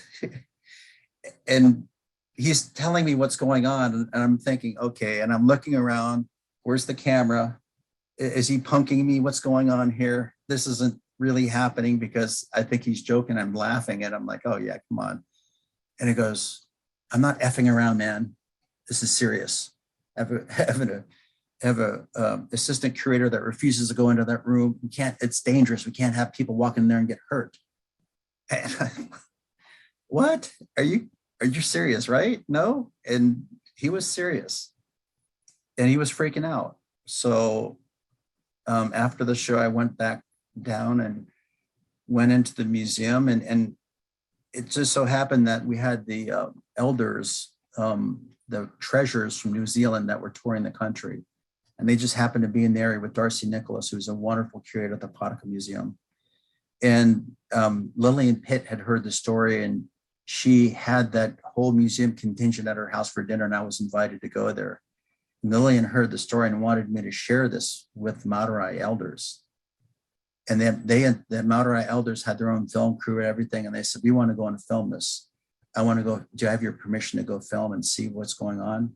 And I said, sure, yeah, you can, I don't care, yeah, you can do that. I trust you, I know you're not, I know you're Indigenous, and I know your intent, so go ahead, please. And they went there and they felt what they could feel. And Darcy came to me and said, do you have any connections in that room? And I said, well, maybe. And he goes, well, what do you mean maybe? And I said, well, there's all these objects in that room that come from, some of it comes from my area, but there's one pretty powerful piece in there. It's a Iñupiaq mask. And he goes, what's that? And I said, that's one of our most powerful pieces that belongs to our Alvanna-Stimpfle, our shaman. And I said, that one it comes from our area. And so if it's who it might be, and I wanted to get a DNA blood test of it to see, I said, you know, it could be my great grandfather's mask, because he was an Aarnaquq, and so that would have been a piece that he made, and I'm named after him. And in the Iñupiaq cosmology, you're named after the people. You know, the elders have a way of looking to see who's come back, and we believe in reincarnation and the spirit coming back. And so I said, yeah, so if it's my great grandfathers who I'm named after, then this might be a mask I made 2 lifetimes ago. And he looked at me and said, that's it. And I'm like, I'm having a hard time with this. You know, how can this, something like this be? And he's a very strong spiritual man. And he said, there's whatever that connection is you have. When you did that, you created that pathway and doorway, and whatever was contained in that one place came flying through, and it hit that person. And we might have to take it down if it comes out again. And that's what the curator said. And Darcy said, no, it was held in for so long that when it needed to come out, it came out. And he goes, but it's not a bad energy, it's a good energy. So he made sure he smudged it and did some protective blessings over it. But, you know, when you think about this connection, I never expected in my life that I would experience anything vaguely near something like this. It kind of scared me and made me realize that our connections are much more powerful and profound than we realize. And that when we're in there, we have to be extremely careful with the things that we are doing and the pathways we create and the connections we make, because we don't know how that's going to impact in the future. So I think being very careful about bringing things and reconnecting things and having that understanding is going to be really important. And I certainly didn't intend on hurting anyone or having anyone hurt, but it really changed that curator's paradigm and their worldview radically went like that. And it turned it on end, and he really started questioning things. And I think a lot of other people started questioning things. And when you have these kinds of experiences, and not just one, but many, it really shapes a different sort of perspective that you have. And respect and understanding the need for the respect of these objects, because things can happen. And when you're dealing with spiritual objects, those that can be very, very dangerous if handled by somebody. It's like handing a child a gun, a loaded gun. You just don't do that. And I think with some of our objects, they have to be treated with the same degree of respect and care and caution, because really bad things could happen if people don't respect and understand the power of some of these things and what they continue to do, and the vessels they are for a conduit that they are for things that go beyond the physical of what we have here. So, you know, that story, it really, that whole experience made me stop in my tracks. And I had to, honestly, I stopped for about a month working on pieces. It made me realize that I had a deeper responsibility, not only to the people outside of my culture, but to the people within my culture. And that, you know, when we think about what it means to be sometimes being a steward means that there are certain things that you protect and be aware of, and that you don't bring out, that you don't put out into the general public, because like a loaded gun, if somebody doesn't know how to use it or how to channel it correctly, bad things can happen. And in this case, this individual wasn't hurt too badly. They were terrified. They still never went back into that room again. I found that kind of funny, but because, you know, he just didn't believe in this stuff, you know, and now he went from not believing into this stuff to being like seriously spooked and very cautious. And I think that's probably was good for that individual. But I think in life, sometimes these sorts of things happen. And I've had many other things that I've done in museums where I've had to stop because something moved or slammed down. And I acknowledge who's there, and I usually back out, leave it alone, and apologize. And but like Sven said, there's a lot of scary experiences in museums and other places where things have happened that are I can't, there's no explanation. And that's one of those stories. And that was one of the things that really made me realize the significance and importance of the power of our objects for healing, but also for things that might not be so good. So I'm going to close with that. Sven, you came off mute. Did you want to add something before we move on to the next question? Yeah, I wanted to share just a quick story about the importance of us educating the stewards of these cultural pieces. I was at a museum, and I was traveling with an elder, and I was reaching over to pick up a piece, and he slapped my hands. And I was like, what was that for? He's like, don't touch that piece. I'm like, okay. He's like, you were expecting a new child. Don't touch that piece. And I was like, well, why? He's like, that box was made to hold the remains of a child. And I was like, oh, okay. Well, unbeknownst to me and him, the woman that was with us there looked at him and looked at me and walked out. By the time she was at the door, she was crying. We didn't know that she'd been handling that piece and had just had a miscarriage. So really, it's really important for us to educate how important some of these cultural pieces are to the caretakers, so that they are not putting themselves in harm's way unknowingly. And so that experience opened my eyes up to the power that is embodied within these cultural pieces. So I just wanted to share that. So being careful with what we're doing. I'm glad you mentioned that, and thinking too, Phillip, of the story that you shared.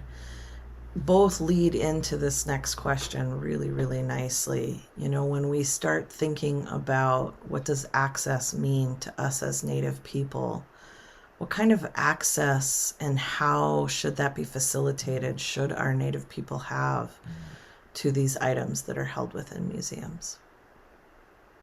I'll start with that. What we ask community members to do is make sure they have permission from the tribes, their tribes, to get access to the cultural pieces so that the tribes know what they're doing. But also, if there is cultural pieces that they're not supposed to handle, that they are guided in the right way. And so we ask community members and non-community members to get permission from the tribes, especially when it comes to sacred items. And so it's not us saying we're restricting anybody. We're just asking the researchers and community members to follow cultural protocol. And so that's really important, is establishing that so that we are showing the communities that we are being responsible for how these sacred cultural pieces are cared for, especially when we are just acting as the stewards until the appropriate time for those cultural pieces to go back. And we do that with communities from Alaska and here, the stuff that we have knowledge about. So those are really important practices to have implemented within the institution. When I thought about this term access, and also what Phillip was talking about for the masks that he carved and the reactions to it. We don't know anymore because of Western contact how we can handle items such as masks, because one was sent back from a family that was dug up from King Island when people lived there actually, and brought it back home. I'm not sure which state, but for a long time, the family of that person that took the mask from King Island to their home, family members always got ill or something bad happened, and all the time. So I think it was the second or the third generation that decided to send back the mask to the King Island IRA Council, and the No Museum got the wind of that mask, and so they asked if they can display it in their exhibits. And right away, or a few days later, the director of the museum she broke her ankle, and then her help, who was a nun, a Catholic nun, got very ill. So they really connected it to that mask and didn't want it in their presence any longer. And so they returned it, or they gave it to the tribe. And I was on the council at the time, and because my family, we have certain gifts that we not really sure how to interpret, but things do happen. And my niece and I, who's only 2 years younger than me, were trying to figure out some of these messages or some of these things that we experience, because we all have gifts, and the explanations went away when the religions came. So we're still learning those, which is connected to this mask. We've talked about it with the elders committee. How do we handle this mask so we're not endangered by this?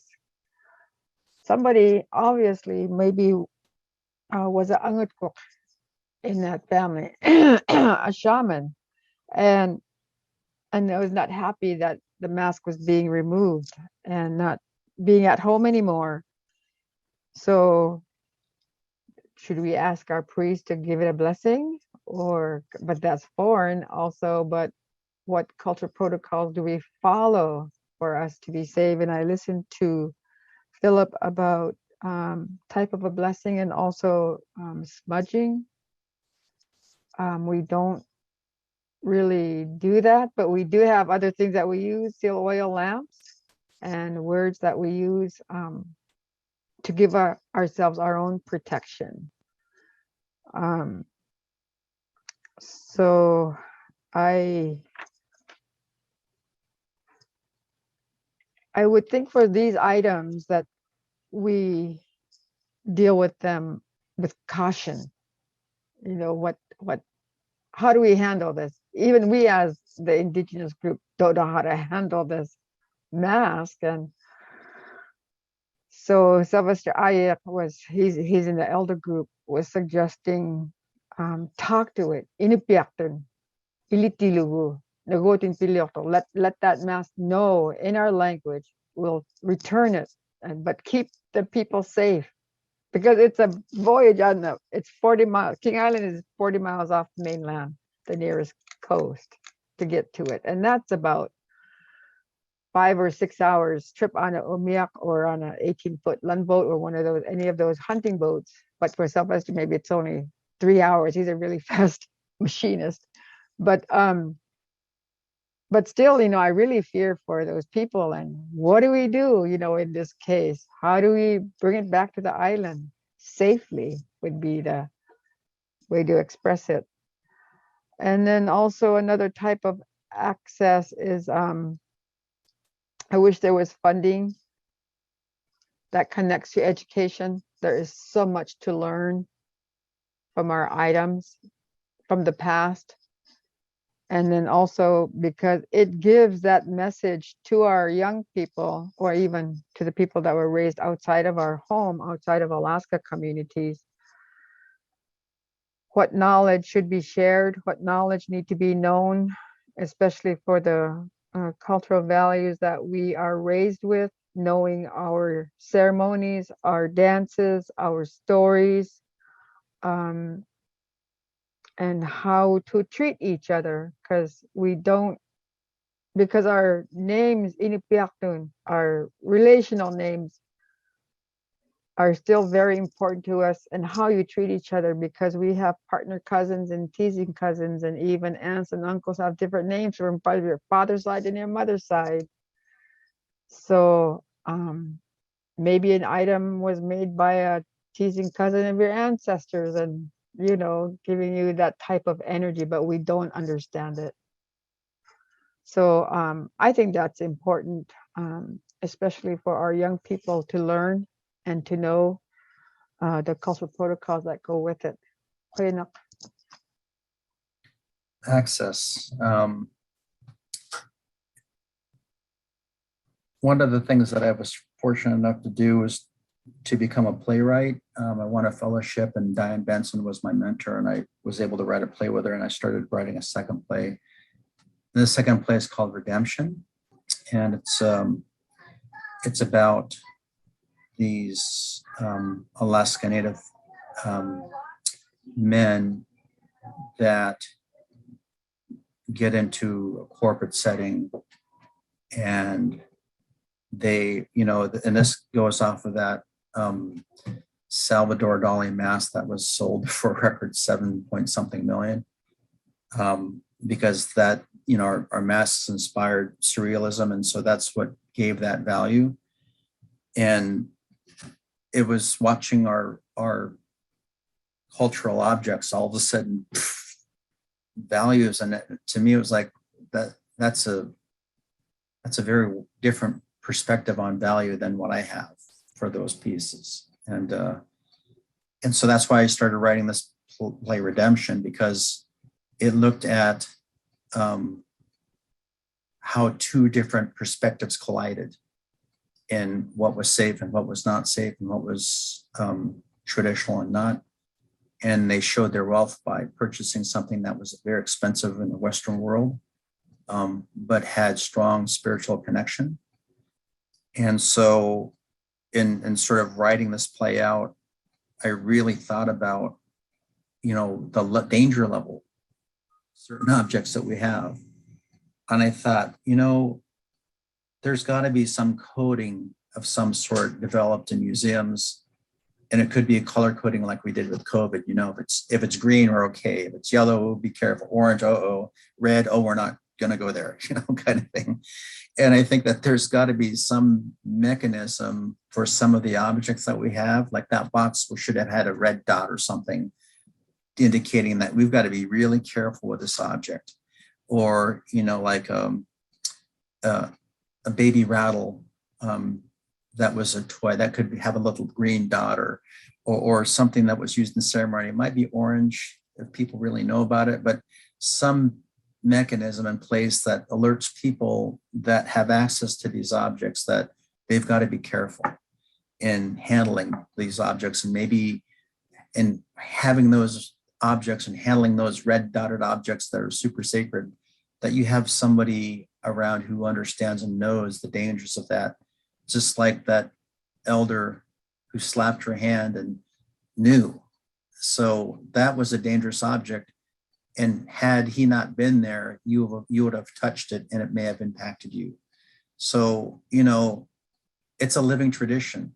Everything, these objects, even though this is stuff from the past, it's present, it's here, it's with us, it's living. You know, the energy that resided in it 100 years ago is probably the same energy that's in it now. And it's going to be the same energy that's going to be in it in another 100 years. Sometimes those conduits, those channels, those doorways don't shut. And we are very much aware of how to shut those doors. That's why a lot of our masks that were being used in ceremony, when you create that spiritual doorway, you have to close that door. And if you don't, spirits will come out and cause problems. So that's why some of our masks that were used in ceremony were buried face down, and some of them were burned to close that doorway.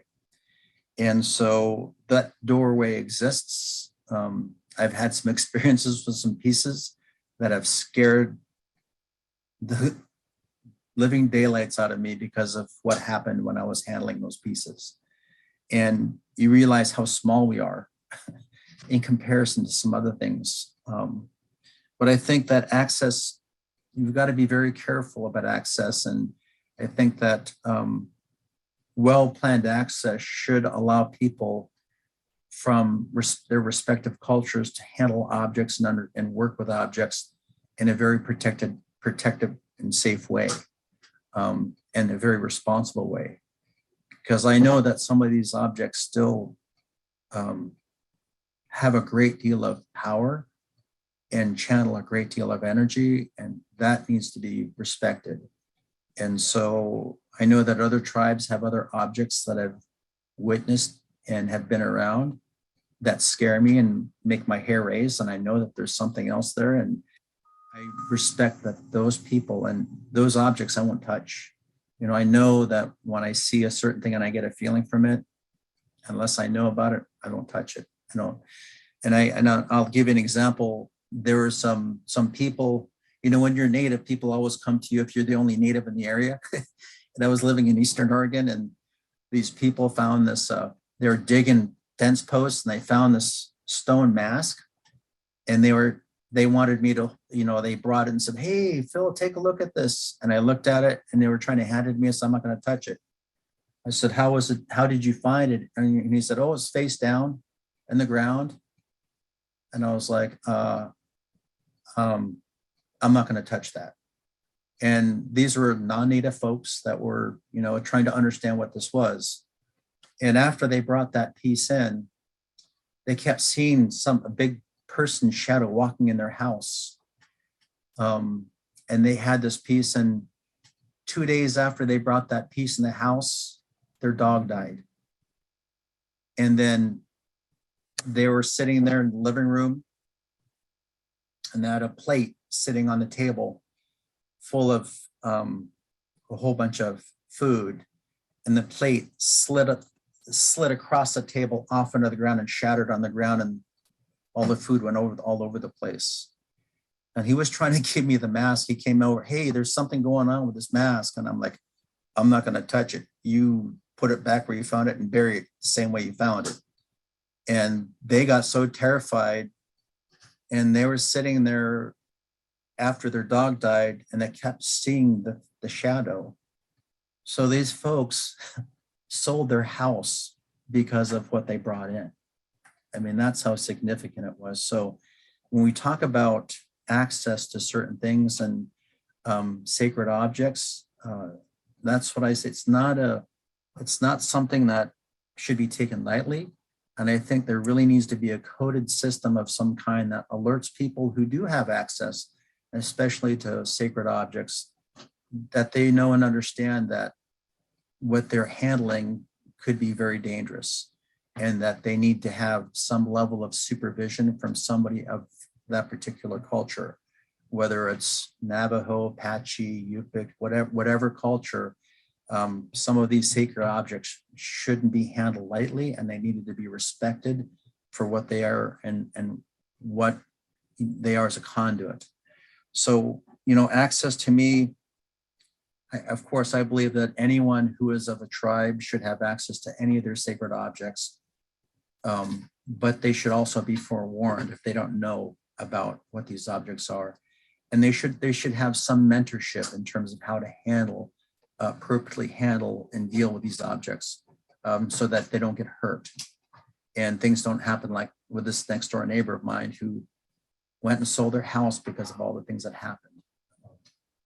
But I think that comes down to all of us as, our responsibility in going in and making sure that these objects are properly identified, that, in the database, we document some things that people need to be aware of, and that there be some, if these objects are going to be used a lot and a lot of people have access, that somehow they be coded so that we know what's safe and what's not safe to handle, because of its the spiritual context of those pieces.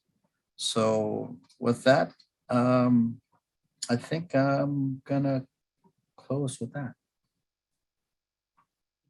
We do practice that. We have labels that are read actually for, like, that's sacred, that's only supposed to be handled by men, that's only supposed to be handled by women. So we do have that here, and we practice that. And I've seen that in other museums too. So the people are implementing those things. But then there are sacred pieces that we move to a completely different space that is not accessible just to anybody walking by.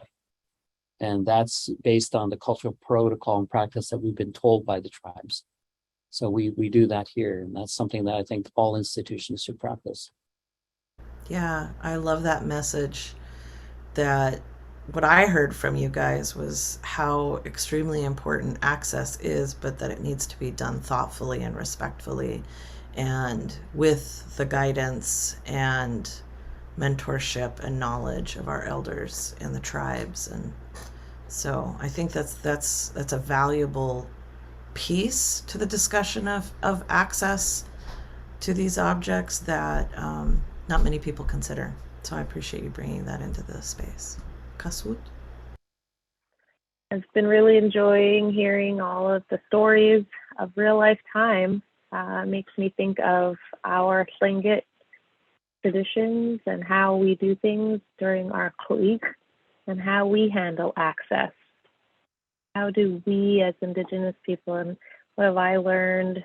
You all have inspired so many ideas and stories of the things that I've seen here in Yaayuk and around the region of when we're bringing out our sacred objects during ceremony, how do we handle them? What does access mean in our own terms when we are doing our own ceremony? And what I've learned is that our opposites handle our sacred objects and help us during ceremony to be safe, to be in these places, because this idea of energy was taught to us from thousands of years of knowing about who we are as Indigenous people, these old stories, all of these things. And when I consider bringing that concept of access to museums and allowing our tribes to help dictate what that means, I think that's brilliant. Our tribes are our Tlingit people, are people of the land. We have some of us have that information of how to be able to access these old objects that belong to our families in safe ways. So I do feel like access is important, and the way that we go about it is critical to the safety of our families. But who gets to see the moccasins? Who gets to see the and touch the beadwork that was created by our grandparents.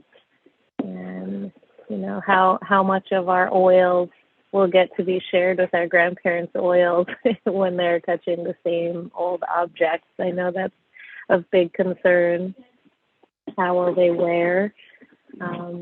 So thank you for sharing your knowledge with us. And we're getting close to finishing our time together. And before our time is done, I want to give an opportunity for any closing comments. And how do we finish our time? Are there unsaid things, any messages you'd like to leave with us? Final comments? This evening, excuse me, this evening we'll have a demonstration dance for a group of researchers from Denmark. And sorry, there was in the early 1900s, I believe, I'm not correct, I'm not sure if I'm correct on the time, Knud Rasmussen dogmushed from Greenland to here, to this region, to prove that the language we all speak is all Iñupiaq, you know, through Canada and to here, and then some villages on the Russian side. And in it, when they went to King Island, the researchers then at the time observed the Iqalluuq dance. And it's a very special ceremony from this region that originally came from Mary's igloo from Yaayuk, where we all come from. We spread out over hundreds of years, developing our own dialects of our language, but we can still understand each other. We can still communicate. And what this group really want to do is just to get a feel for what our dancing is like. And when my sister-in-law called me, you know, they're in Teller, they went to Teller to go find my brother David. I'm not sure who told him about my brother, that the King Island people still did this ceremony, but we haven't done it in so many years because it takes a lot to prepare for it and the story that go with it. And we had a young woman from Oregon that researched it for her PhD project, and it wasn't long after that she passed away from breast cancer and getting ill.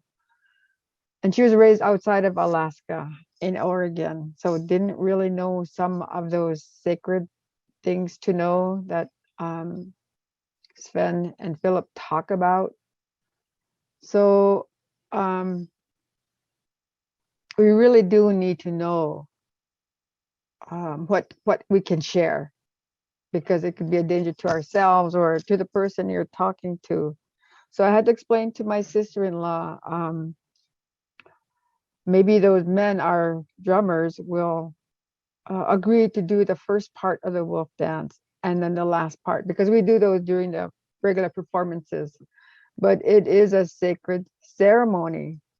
My mother told me when they lived on King Island, and when the Jesuit priest, you know, because he can understand our language, he asked the people to remove the pieces that had to do with spirits. He knew they had to do with the spirits of that ceremony. And so they did. But after every performance, my mother told me, one of those 4 main dancers would pass away. And one of my brothers was part of the last performance ceremony, was one of the performers, and my mother prayed so hard for him. And we lost him a couple of years ago, so he lasted the longest. You know, our prayers are very important. They're very strong, especially when it comes to our own family members.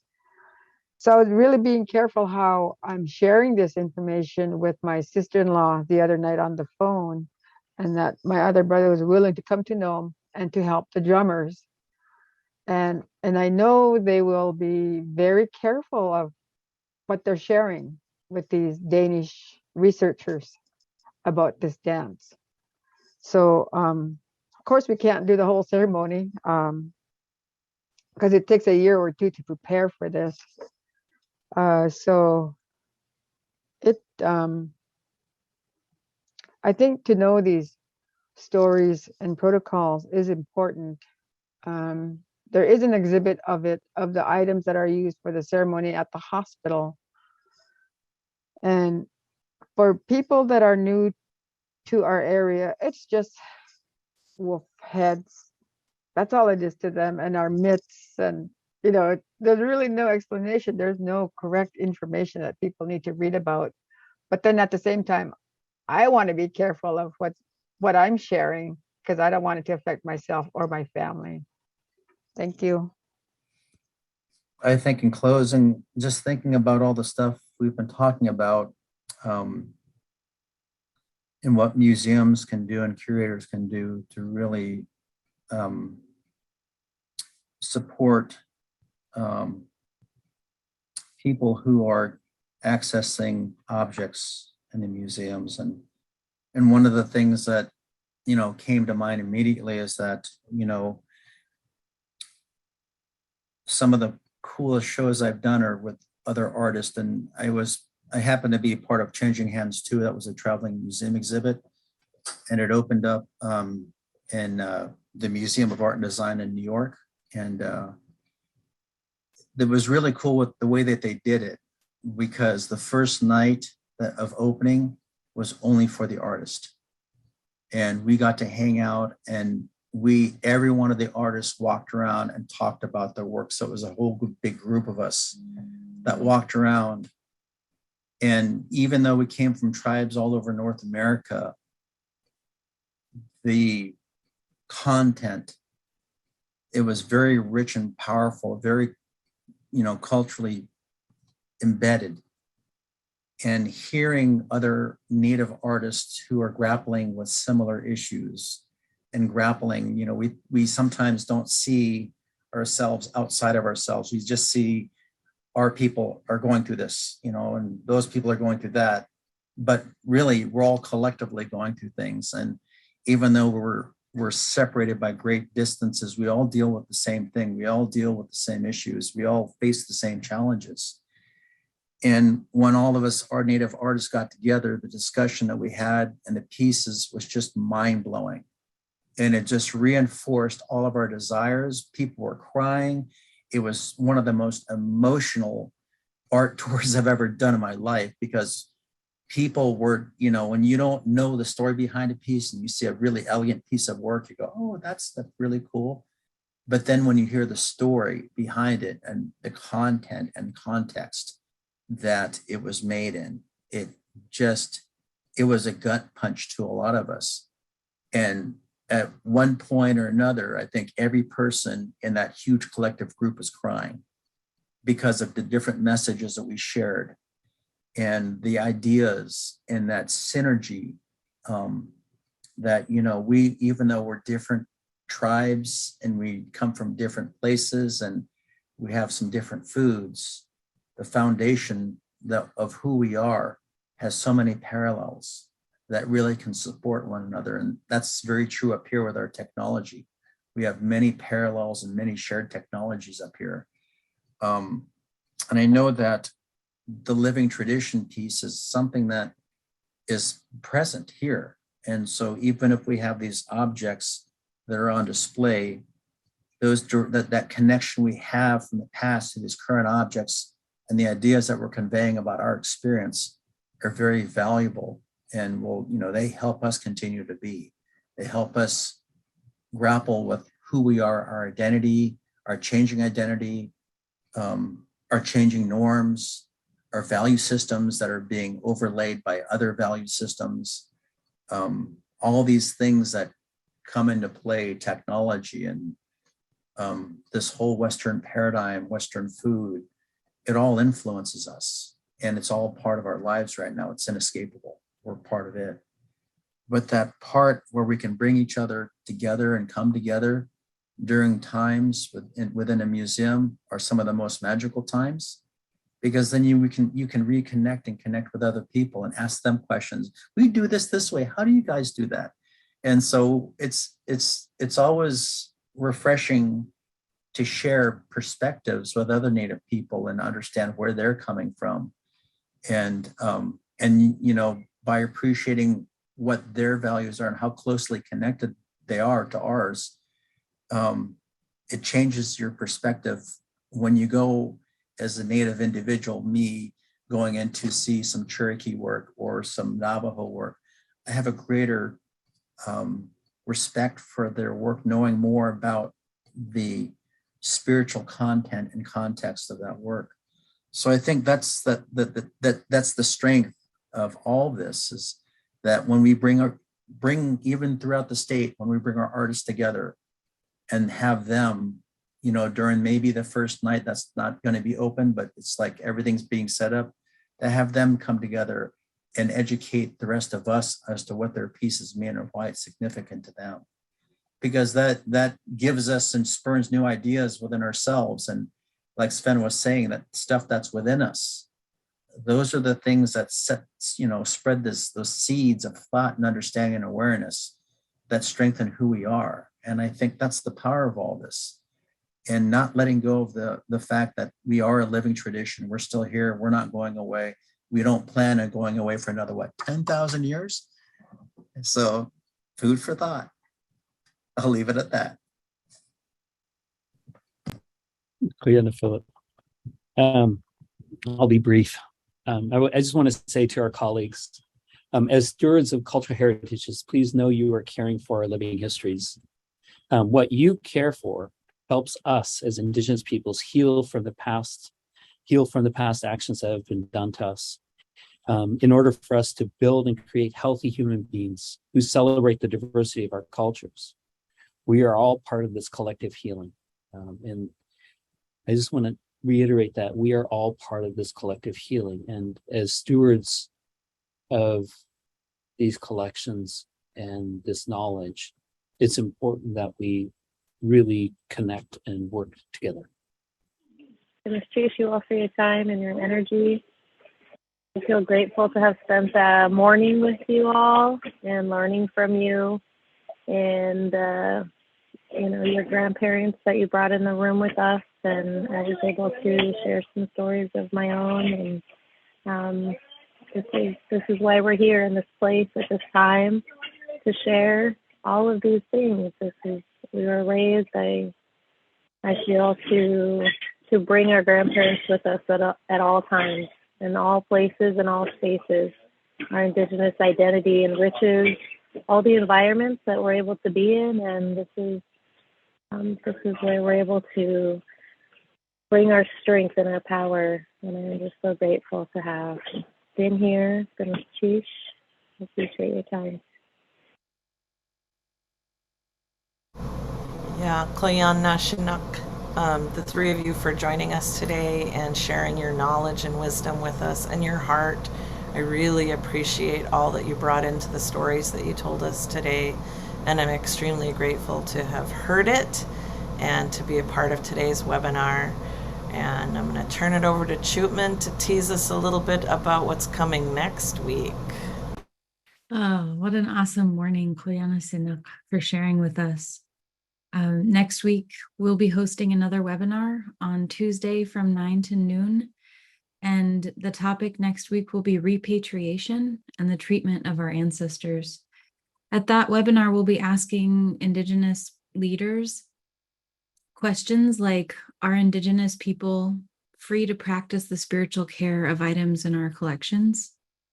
What are some of the institutional and systemic shifts that need to happen in museums and other organizations to facilitate what is meant by repatriation? So we hope to see you next week. Koyana.